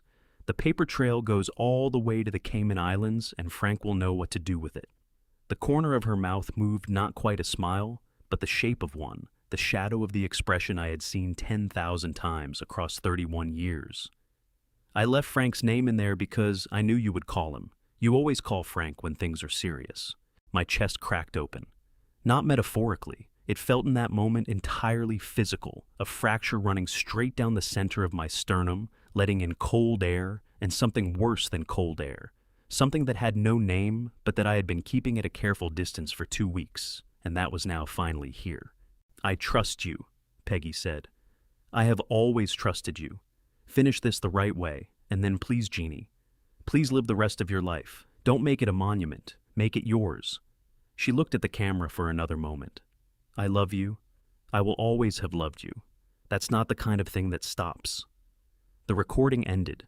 The screen went dark. I sat in the desk chair in the $47 motel room near Union Station, Los Angeles, California, with the empty clock case in my hands and the laptop screen dark in front of me, and I cried. Not the restrained, managed grief of the hospital waiting room, or the funeral, or the long nights since. Something older and less controlled than that, something that came up from somewhere I had not known, existed from the place where 31 years of loving someone actually lives, when it is not on the surface, and it shook me the way old buildings are shaken by earthquakes from the foundation up. I cried until there was nothing left to cry with. And then I sat in the quiet that followed, which was a different kind of quiet than the one before, cleaner somehow. The way air is clean after a storm has moved through, and I understood something I had not fully understood until this moment. She had not left me a task. She had not left me an obligation. She had left me her trust, the deepest, most complete, most costly trust one person can place in another, the kind that says, I know who you are, and I know what you can do, and I am giving you the hardest thing I have and trusting you not to drop it. I set the clock case very gently on the desk. I straightened my spine. I opened a new document on the laptop and began to write down everything that needed to happen in the next 4 days, in the precise sequential order in which it needed to happen, with the focused calm of a man who has been given something worth being calm for. I called Frank at 7 in the morning. He picked up before the second ring, which meant he had not slept either, or had slept the way we both used to sleep during long federal operations, lightly, partially, with one ear always open for the phone. I found it, I said. Everything. She put it in the clock. The silence that followed lasted 3 seconds. Then Frank said in a voice that was very quiet and very careful, How are you doing, Jean? I'm functional, I said. I need you to pull Peggy's personal financial records from the last 8 months. Payments to outside legal counsel, anything that didn't go through the company account or our shared household account. Another brief pause. You think she hired someone? I know she hired someone. She built an entire evidentiary package and recorded a video explaining her methodology. She would not have left the legal side unprotected. I looked at the clock case sitting on the desk, empty now, its secret delivered. Find the name Frank. I'll meet you in an hour. He called back in 40 minutes with the name Clara Hutchins Estate Law, Old Town, Pasadena. A single payment of $4,200 drawn from a personal checking account Peggy had maintained independently since before our marriage, 6 weeks before she died. Clara Hutchins' office was on Colorado Boulevard, in a building that had housed the same law practice for 30 years. The reception area had dark wood paneling and framed photographs of the San Gabriel Mountains, and the particular unhurried quality of an office that has no need to impress anyone because its reputation has been established long enough to speak for itself. Clara herself was 58, with close-cropped silver hair and reading glasses on a beaded chain, and the bearing of a woman who had spent 3 decades navigating the most difficult conversations families are capable of having, and had emerged from the experience neither hardened nor defeated, but simply durably clear-eyed. She stood when Frank and I came through the door and extended her hand to me directly. Mr. Stafford, she said, I've been expecting you. Margaret told me you would come when you were ready. My throat tightened. She told you about me. She told me quite a bit about you. Clara gestured to the chairs across from her desk. She said you were the most methodical person she had ever known, and that you would not come to me until you had already built most of the case yourself. She said... Clara paused, and something moved briefly across her composed expression, a flicker of something that might have been grief quickly managed. She said that was one of the things she had always loved about you, that you finished things. I sat down. Frank sat beside me. I did not trust my voice for a moment, so I waited until I did. The will, I said. Clara opened the top drawer of her desk and produced a document in a blue legal folder, which she placed on the desk between us, with the unhurried precision of someone handling something that matters. Margaret came to me alone, she said, opening the folder. She was very specific about that. No Douglas, no company attorneys, no one connected to Stafford Capital. She said she needed counsel that Renee could not have anticipated. Clara turned the document so it faced me. She executed this will 6 weeks before she passed. It supersedes all previous testamentary documents under California probate code. Everything the Pasadena property, the investment accounts, controlling interest in Stafford Capital Group, passes to you, Eugene Stafford, as sole beneficiary. I read the document carefully, twice. The language was precise and unambiguous. The notarization complete the witnesses unaffiliated with any Stafford entity. Then I found the clause on page 3. Read paragraph 7 aloud, Clara said quietly, watching my face. I read it. My voice held. Paragraph 7 contained what California Probate Code recognizes as a forfeiture clause, a provision stating that any beneficiary found to have engaged in financial fraud, undue influence, or breach of fiduciary duty against the estate would be deemed to have predeceased the testator, thereby forfeiting all inheritance rights entirely. Douglas had not just been excluded, he had been legally anticipated. Peggy had not only built the evidentiary case, she had drafted the legal architecture to ensure that the moment his crimes were proven, he would have nothing to contest and nothing to receive. She was thorough, Frank said softly, reading over my shoulder. She was always thorough, I said. Clara reached back into the drawer and produced a small envelope, letter-sized, sealed with my name written on the front in Peggy's handwriting. The pen had pressed harder than usual on the G in Jean, the way her handwriting always did when she was concentrating on something she wanted to get exactly right. "She left this for you," Clara said. "She asked me to give it to you only after you had seen the will. She said you would understand the order of things." I took the envelope. I held it in both hands for a moment. "Thank you," I said to Clara, "for protecting this." "She asked me to," Clara said simply. It wasn't a difficult thing to do. I stood. Frank stood beside me. I tucked the envelope carefully into the inside pocket of my jacket, next to where the clock had been, and I felt something settle in my chest, not the sharp crack of the night before, but something slower and more permanent. The particular weight of a thing that has been completed. Peggy had thought of everything, every single thing. We worked through the afternoon at the motel desk, Frank and I assembling the complete evidence package the way we had assembled cases for 19 years, methodically without rushing. Because the one thing that destroys good evidence faster than anything else is the impatience of the person presenting it. Frank organized the financial documentation. I handled the narrative timeline, a sequential account of every transaction, every shell company, every routing number, cross-referenced against the dates in Peggy's audio recording, and the documents from the memory card. By 4 in the afternoon, we had a package that covered 41 months of criminal activity across 4 jurisdictions, organized into 7 clearly labeled folders with a master index at the front. I called Briggs at 4:15. "I have additional evidence," I said. "Significant. It changes the scope of what I sent you last night." "How significant?" Briggs said. "My wife spent 6 months building the case herself. She left me the complete documentation, 312 internal financial records, a 47-minute audio recording of Douglas acknowledging awareness of the fraudulent transactions, and a forfeiture clause in her most recent will that strips Douglas of inheritance rights upon proof of fraud." I paused. She also hired an estate attorney independently 6 weeks before she died. The will is notarized, witnessed, and legally airtight under California Probate Code. The silence on Briggs's end lasted 4 full seconds. "Jean," he said, "your wife was extraordinary." "Yes," I said. "She was." I sent the new package through the same encrypted federal channel as the night before. Briggs called back in 20 minutes, which told me he had gone through the index immediately rather than waiting for his team. "The audio recording is the piece I needed," he said, his voice carrying the particular energy of a federal investigator who has just found the load-bearing wall of a case. Douglas, acknowledging awareness of irregular transactions combined with his digital signature on every disbursement authorization, establishes knowing participation. That closes the gap between negligence and intent. A pause. "I can have a warrant signed by a federal judge by tomorrow morning. Wire fraud, money laundering, conspiracy. All 3. "There is one condition," I said. "Name it." "The arrest happens at the shareholder meeting, not before. I need them in that room in front of the board when it comes down." I kept my voice level. Peggy built this case to protect the company she founded. The board trusted Renee with everything and got robbed blind. They deserve to see the evidence before they hear about the arrests on the news. Briggs was quiet for a moment. "You want witnesses."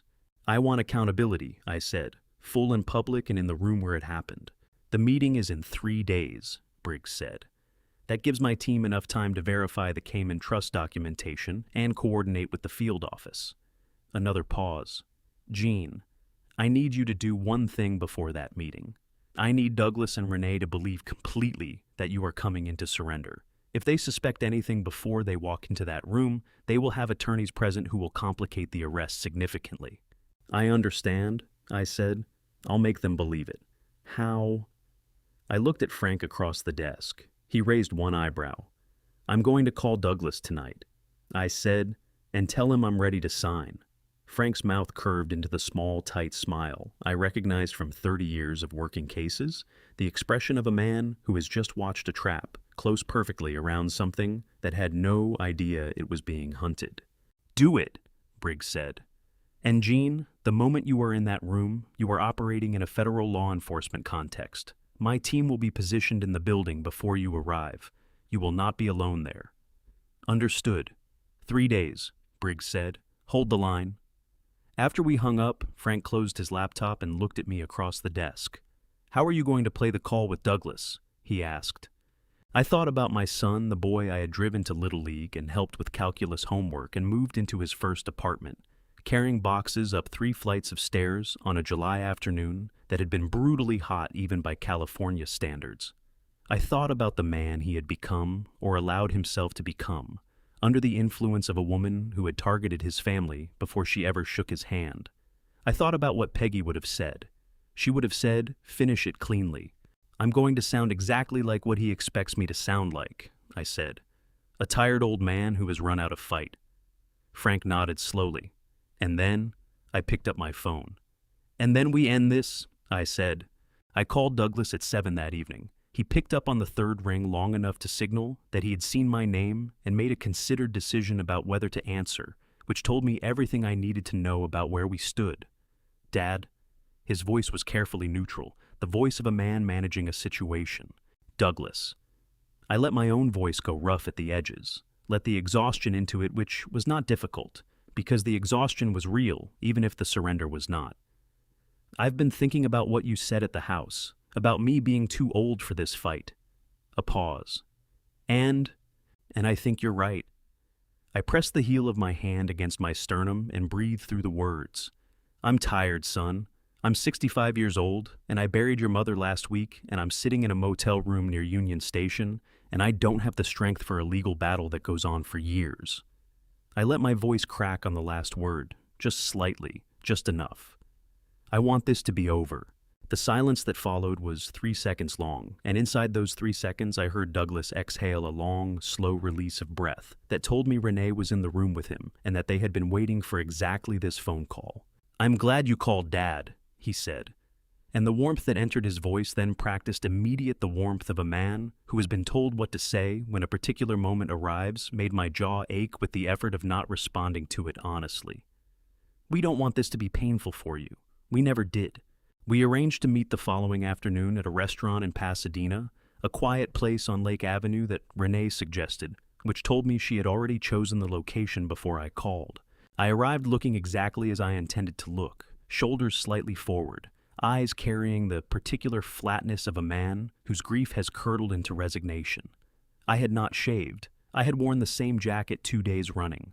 I sat down across from Douglas and Renee and Warren Lyle, and I held my coffee cup in both hands and let them see a 65-year-old man who had finally run out of road.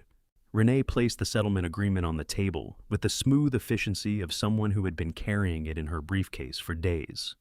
It's straightforward, she said.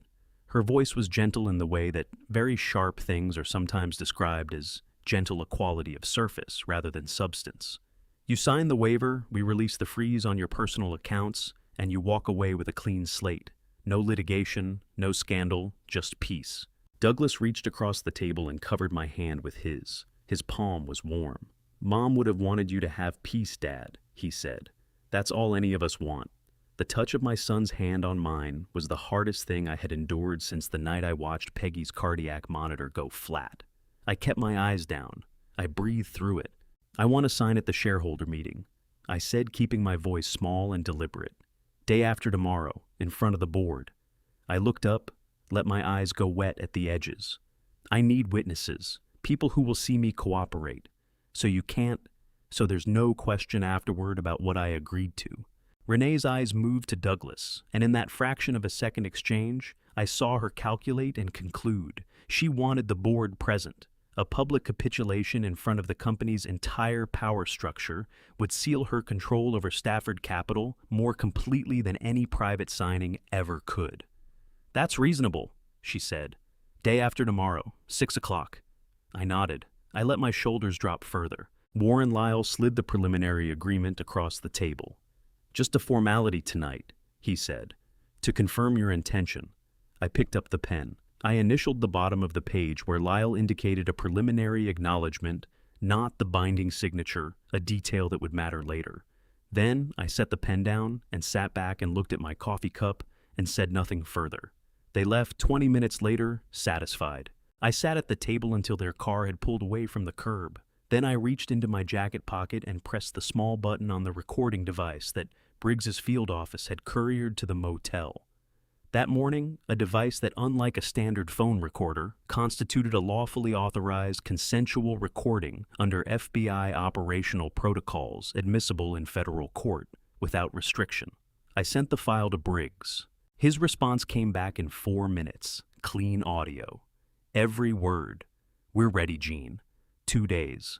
I left the restaurant and walked to my car in the quiet Pasadena afternoon, past the bougainvillea spilling over a garden wall on Lake Avenue, past a woman walking a dog that wagged its tail at me with the indiscriminate goodwill of a creature that does not read the news. 2 days.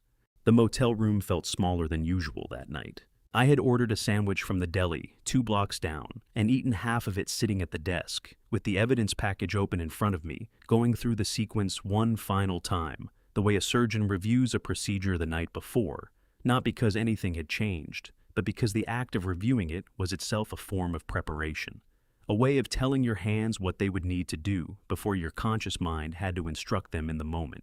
Everything was in order. The documentation was complete. Briggs had confirmed his team would be in position in the building by 5:30 minutes before the meeting. Clara Hutchins would arrive at 6 with the original will. Sandra Kowalski had confirmed she would come. There was nothing left to do but wait. I pushed the sandwich away and picked up the envelope. Peggy's handwriting on the front, the G pressed harder than the rest, the way it always did when she was concentrating on getting something exactly right. I had been carrying it in my jacket pocket for 2 days next to where the clock had been, and I had not opened it because Clara had said to open it after reading the will, and I had read the will, and still I had not opened it because some things you are not ready for on the schedule you are given. I was ready now. I slid my thumb under the seal. The letter was 2 pages written in Peggy's hand, on her personal stationery, the cream-colored paper with the small embossed P in the upper left corner that she had ordered from a printer in San Marino and used for personal correspondence since the early years of our marriage. The handwriting was slightly uneven in places which told me she had written it in the evening when her hands were always a little less steady than in the morning. She had dated it the 21st of September, 16 days before she died. Jeannie, by the time you read this, you will have already done most of the hard work. That is the thing about you that I have always relied on. You finish things. You don't leave things half done and hope the other half takes care of itself. It is occasionally maddening and entirely one of the reasons I have loved you for 31 years. I had to stop there. I set the letter down on the desk and pressed both hands flat against the surface and breathed with deliberate slowness until the tightness in my chest moved from unbearable to merely very painful. Then I picked it up again. I want to tell you something I should have said more often when I had the chance to say it out loud. You made me feel safe, not because you protected me from things I never needed that, and you always knew better than to try, but because you were there, consistently, reliably, without drama or condition. 31 years of someone simply being there is not a small thing, Gene. It is, in my experience, the largest thing there is. I am sorry about Douglas. I am sorry in ways I do not have adequate language for. He is still your son, whatever he has done, and I know that is a grief that lives in a different place than the grief you feel for me. Please don't let it consume the rest of your life. He made his choices. You made yours. That difference matters. The foundation I've left, notes in the files Clara has. Something to do with the money that isn't about the money. You'll know what I mean when you see it. Live well, Jeannie. Eat real meals. Call Frank when things are hard. Let people help you. I love you. I have loved you since a conference room in San Francisco in 1994, and I will not stop just because I am no longer there to say so. Peggy. I folded the letter along its original creases and held it in both hands for a long time. Outside, Los Angeles moved through its late-night rhythms, a siren somewhere on the freeway, the compressed hiss of a bus, stopping and opening its doors, a freight train pulling out of Union Station with its long, low warning horn that I had come to think of over the past 2 weeks as the sound of time moving forward, whether you were ready or not. Frank called at 10:30, as he had called every night since this began. "How are you doing?" he said. "She wrote me a letter," I said. "I just read it." A pause. Then, "Good letter." "The best," I said. My voice was steady. I was proud of that. "Get some sleep, Jean. Tomorrow we finish it." "Tomorrow we finish it." I agreed. I set the phone down and looked at the evidence package on the desk. 7 folders of master index, 31 years of Peggy's careful intelligence distilled into a form that 12 federal jurors could follow and understand. Then I looked at the letter in my hands. Then I turned off the light.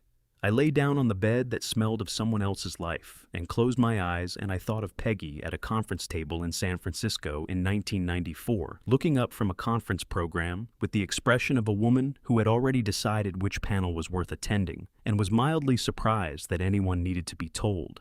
I fell asleep before I expected to. For the first time in 2 weeks, I did not dream of anything sad.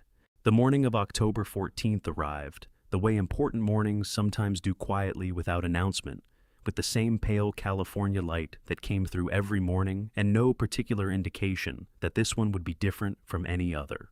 I was dressed by 5:30. Dark slacks, a white shirt, the charcoal blazer I had worn to 30 years of federal hearings and depositions and courtroom appearances. I had pressed it myself the night before, using the motel's travel iron, which had taken 3 times as long as it should have because the iron kept sticking. I had not minded. I needed something to do with my hands. Frank picked me up at 8. He handed me a coffee through the window before I had even closed the car door, and neither of us spoke for the first 10 minutes of the drive to Century City, which was the right amount of silence for the occasion. "Briggs confirmed his team is already in the building," Frank said as we merged onto the freeway.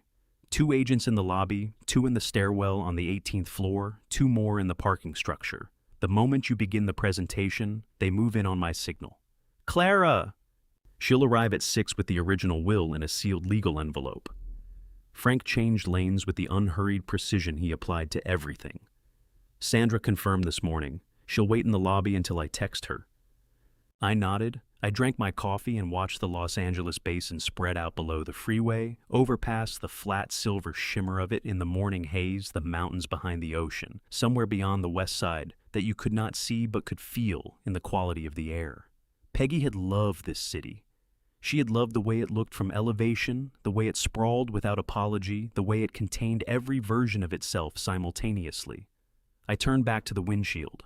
The Stafford Capitol building was a 40-story glass tower on Avenue of the Stars that caught the morning sun and threw it back in sheets of cold white light.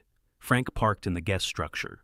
We rode the elevator to the 18th floor in the company of a young associate who clutched a stack of presentation folders and did not look at us, which suited me perfectly. The conference room was already prepared when we arrived, a long oval table, high-backed leather chairs, a presentation screen at the far end, and the particular atmosphere of a room that has been set up for something significant and knows it. A member of the facility's staff was adjusting the projector when we walked in. "We need to connect a wireless display device," Frank said pleasantly, producing the compact transmitter from his jacket pocket. "For the presentation." The facility's staff member connected it without question and left us to it. Board members began arriving at 5:45. 6 of them, the full executive committee of Stafford Capital Group, men and women who had known Peggy for years, who had built this company alongside her, who had trusted Renee with the financial architecture of everything they had worked for. They looked at me with the careful neutrality of people who have seen a news story about someone they thought they knew and are reserving judgment while remaining uncomfortable with the reservation. I shook hands with each of them. I made eye contact. I said Peggy's name once to the chairman, a man named Gerald Whitmore, who had been on the board since the company's founding, and watched his jaw tighten with something that was not entirely professional composure. Douglas arrived at 5:58. He looked exactly as I had expected, navy suit confident posture, the expression of a man walking into a meeting he has already won. He shook hands with the board members, with practiced ease, laughing at something the CFO said, clapping a hand on Whitmore's shoulder. The performance was seamless. Renee was 3 steps behind him as always. Black dress structured briefcase heels that clicked against the hardwood, with metronomic precision. She scanned the room in under 4 seconds. Exits positions, faces and her eyes found me at the far end of the table with the laser accuracy of someone who has been watching a particular variable and wants to confirm its coordinates. I was sitting with my hands folded on the table, my posture slightly forward, my expression carrying the careful docility of a man who has accepted his defeat and arrived to formalize it. Her shoulders dropped a fraction of an inch, barely perceptible, but I saw it. Warren Lyle called the meeting to order at 6 o'clock precisely. He placed the settlement agreement in front of me, clicked his pen, and set it on top of the document with the satisfied air of a man finishing a job. "Mr. Stafford," he said, "whenever you're ready." I looked down at the agreement. The blank signature line waited at the bottom of the page like an open question. I picked up the pen. I held it for 3 seconds. Then I set it down. I raised my eyes to the room, to the board members leaning forward in their chairs, to Warren Lyle with his practiced smile beginning to falter, to Douglas with his jaw tightening by a single degree, to Renee who had gone very still in the way that certain very dangerous things go still when they sense that the situation has changed. "Before I sign anything," I said, and my voice came out level and clear and completely without apology, "I'd like to share something with this board. I have spent 2 weeks in a $47 motel room building the case that Peggy started. Now I am walking into that room. Before I tell you how it ends, comment justice. So I know you made it this far with me. You deserve to see how this finishes. A small note: parts of this story include fictional elements added for clarity and impact. If stories like this are not your preference, you are welcome to step away right here. What matters is that the lesson stays with you." The room went very quiet. Not the polite quiet of a meeting called to order. The specific weighted silence of a room full of intelligent people who have just heard something that rearranges the furniture of their understanding and are waiting to see what comes next. Frank connected the wireless transmitter. The presentation screen at the far end of the room flickered and populated with the first document, the Stafford Capital Operating Expense Ledger, clean and official, the version the board had been shown at every quarterly review for 4 years. "You've all seen this," I said. "These are your numbers, the ones Renee presented every quarter. Operational costs rising steadily. International tariffs, supply chain disruption, the standard explanations." I clicked to the next slide. "Now, here are the actual numbers." The second document appeared beside the first. The delta was immediate and enormous. I heard someone at the table draw a sharp breath. $18.4 million, I said. Extracted over 41 months through 6 consulting contracts paid to 6 entities that do not exist. No employees, no offices, no services rendered. I advanced the slide. Crestline Advisory, LLC, Pacific Rim Consulting Group, Westlake Strategic Partners, all registered within 3 months of Renee joining this family, all sharing a single registered agent at a UPS store in Las Vegas. Douglas's hand came down flat on the table. "This is fabricated." His voice was hard and immediate. "He's a desperate man trying to manufacture a case against his own son." "Then explain your signature," I said. I advanced the slide. Every disbursement authorization, 41 months of them, with Douglas's digital signature at the bottom of each one, time-stamped and unalterable. The board chairman, Gerald Whitmore, leaned forward. His face had gone the color of old concrete. Renee stood up. "Jean, I understand you're in pain." "Sit down, Renee." My voice came out with a quiet authority that stopped her mid-sentence. "I'm not finished." I played the audio. Peggy's voice filled the conference room, composed, precise, warm, in the specific way she had always been, warm in private, and the effect on the room was immediate and physical. 2 board members flinched. Whitmore pressed his hand flat against the table, as if steadying himself. Douglas went the color of chalk. 47 minutes of recording, compressed to the 6 most critical minutes, which Frank had edited with a federal prosecutor's eye for what a jury needed to hear. When it ended, the room was so silent I could hear the ventilation system in the ceiling. "Your chief financial officer paid a consulting fee of $1.5 million to a biomedical firm in Basel, Switzerland." I continued, my voice perfectly even.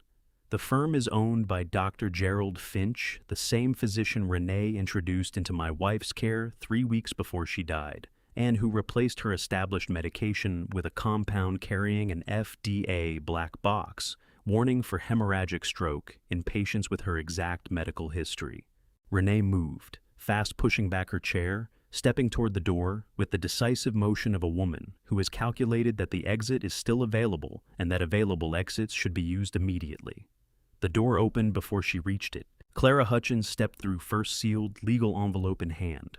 Behind her came Sandra Kowalski, her chin up and her hands steady in a way that told me she had been rehearsing this moment for 2 months. And behind Sandra came Agent Thomas Briggs, his badge held at chest height, with 4 federal agents fanning out behind him into the room. "Renee Stafford," Briggs said. His voice carried the particular flat authority of a man who has done this many times and feels nothing about it except the clean satisfaction of a job being completed correctly. "Douglas Stafford, you are under arrest for federal wire fraud, money laundering, and conspiracy." Douglas made a sound I had never heard from him before, a short, broken exhalation like a man who has been walking with confidence across ice and has just heard it crack beneath his feet.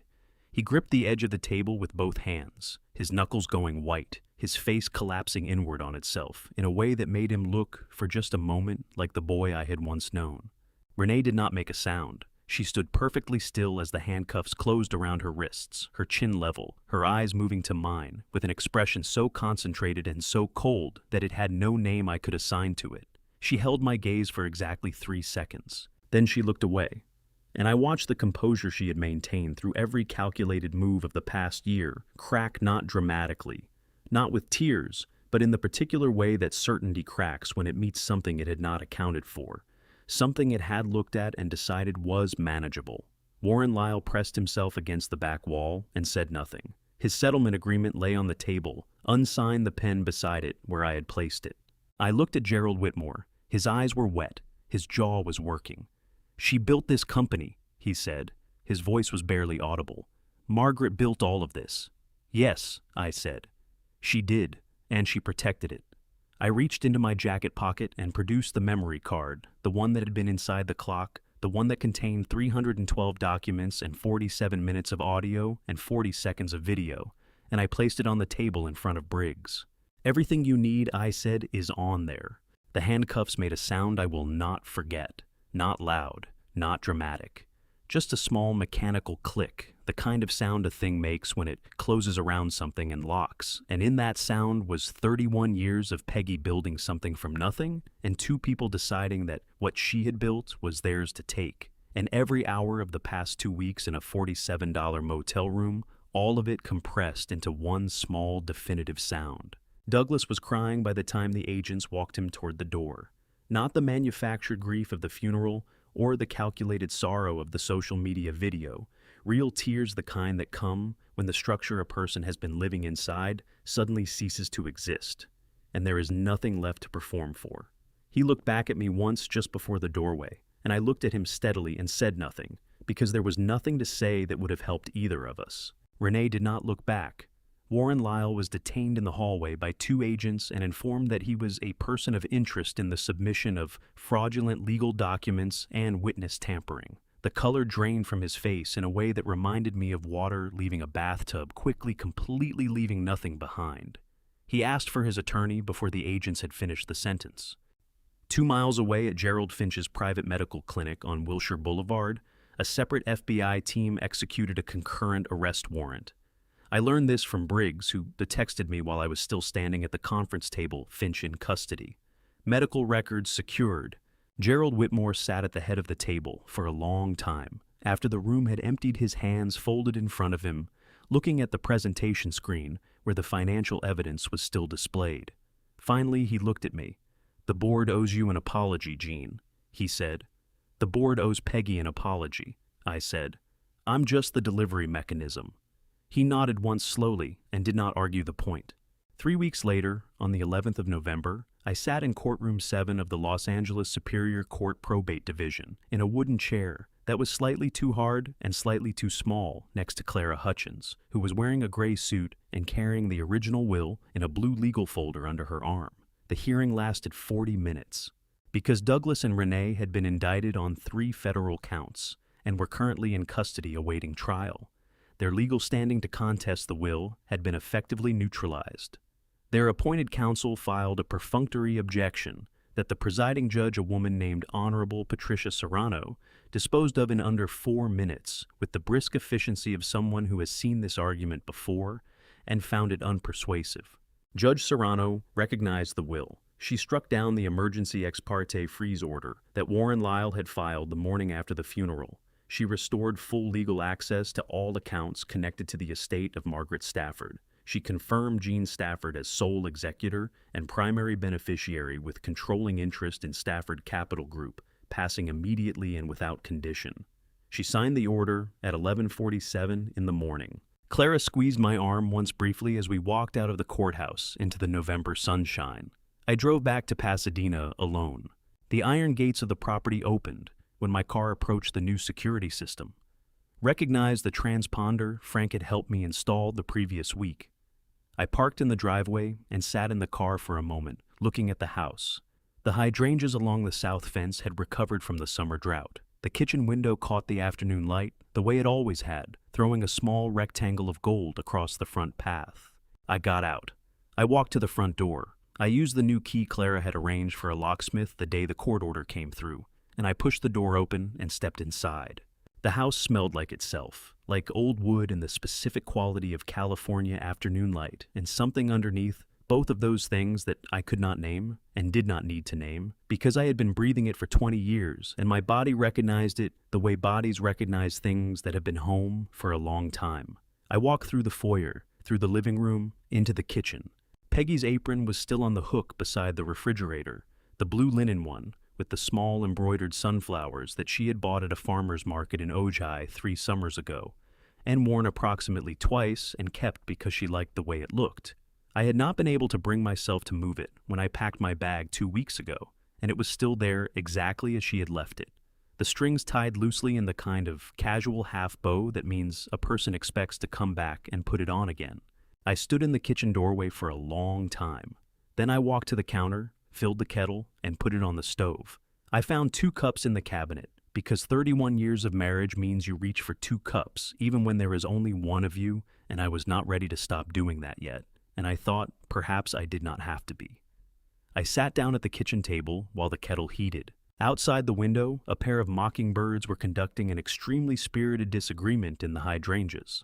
"I'm home, Peggy," I said to the kitchen. The kettle began to whistle. The mockingbirds continued their argument. The afternoon light moved across the floor in the slow, reliable way that afternoon light moves when the world is continuing as it does regardless. It was enough. For now, it was enough. January in Pasadena arrives without announcement. No snow, no dramatic temperature drop, none of the seasonal punctuation that marks the turn of the year in other parts of the country. Just a slight change in the quality of the morning light, something cooler and cleaner in it. A clarity that the summer haze makes you forget is possible, and the roses along the south fence are beginning to show the first cautious evidence of new growth. I noticed them on a Tuesday morning in the second week of January, standing at the kitchen window with my coffee, and I thought that Peggy would have noticed them 3 days earlier and said something about it at breakfast, some small precise observation about the specific color of the new growth. And I would have nodded without really looking, and she would have known I wasn't really looking and said nothing about that either. Because 31 years of marriage includes a very detailed map of which battles are worth having. I missed her in the particular textured way that you miss someone, when the acute grief has settled into something more permanent, not the sharp emergency of the early weeks, but a steady incorporated ache, the kind that lives alongside everything else, and does not ask to be addressed, only acknowledged. I finished my coffee, I picked up my keys. Douglas had accepted a federal plea agreement in December, 22 years. No possibility of parole for the first 15 on combined counts of federal wire fraud, money laundering, and conspiracy in connection with the deliberate endangerment of Margaret Stafford's life. Renee had refused to negotiate and gone to trial, which had lasted 11 days, and ended with a jury deliberation of 4 hours and 20 minutes.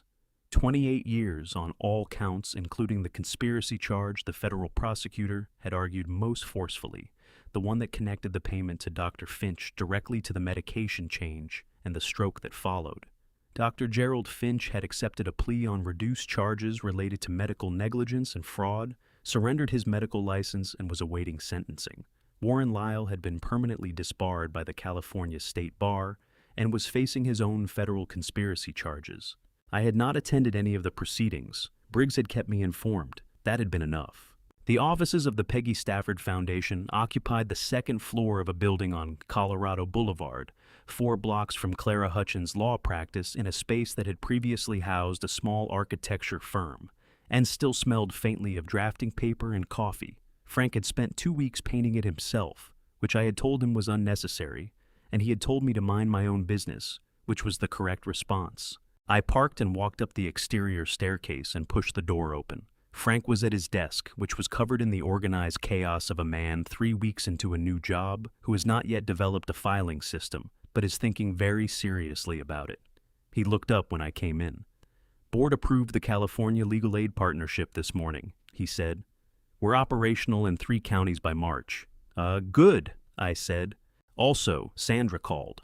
She wants to know if the foundation would consider a victims advocacy component.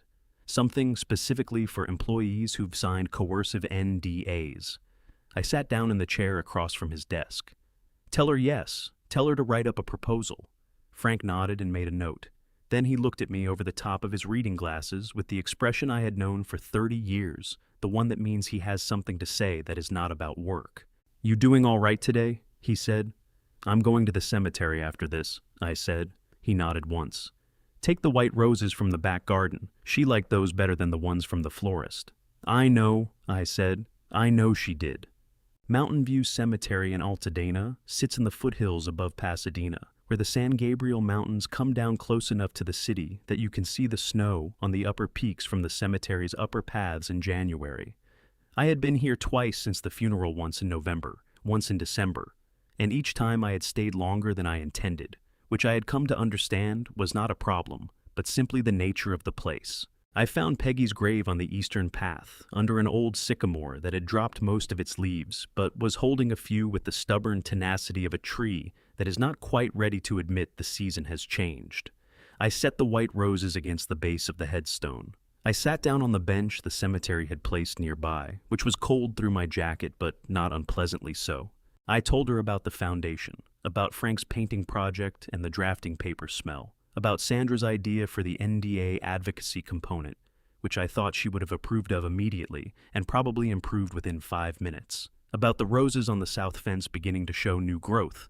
Then I reached into my jacket pocket and took out the sessions clock. I held it for a moment, the cool brass weight of it, the worn trademark on the back panel, the hairline seam along the lower left edge that I would never again be able to look at without thinking of a small piece of tape and a memory card and everything that had been entrusted to me inside it.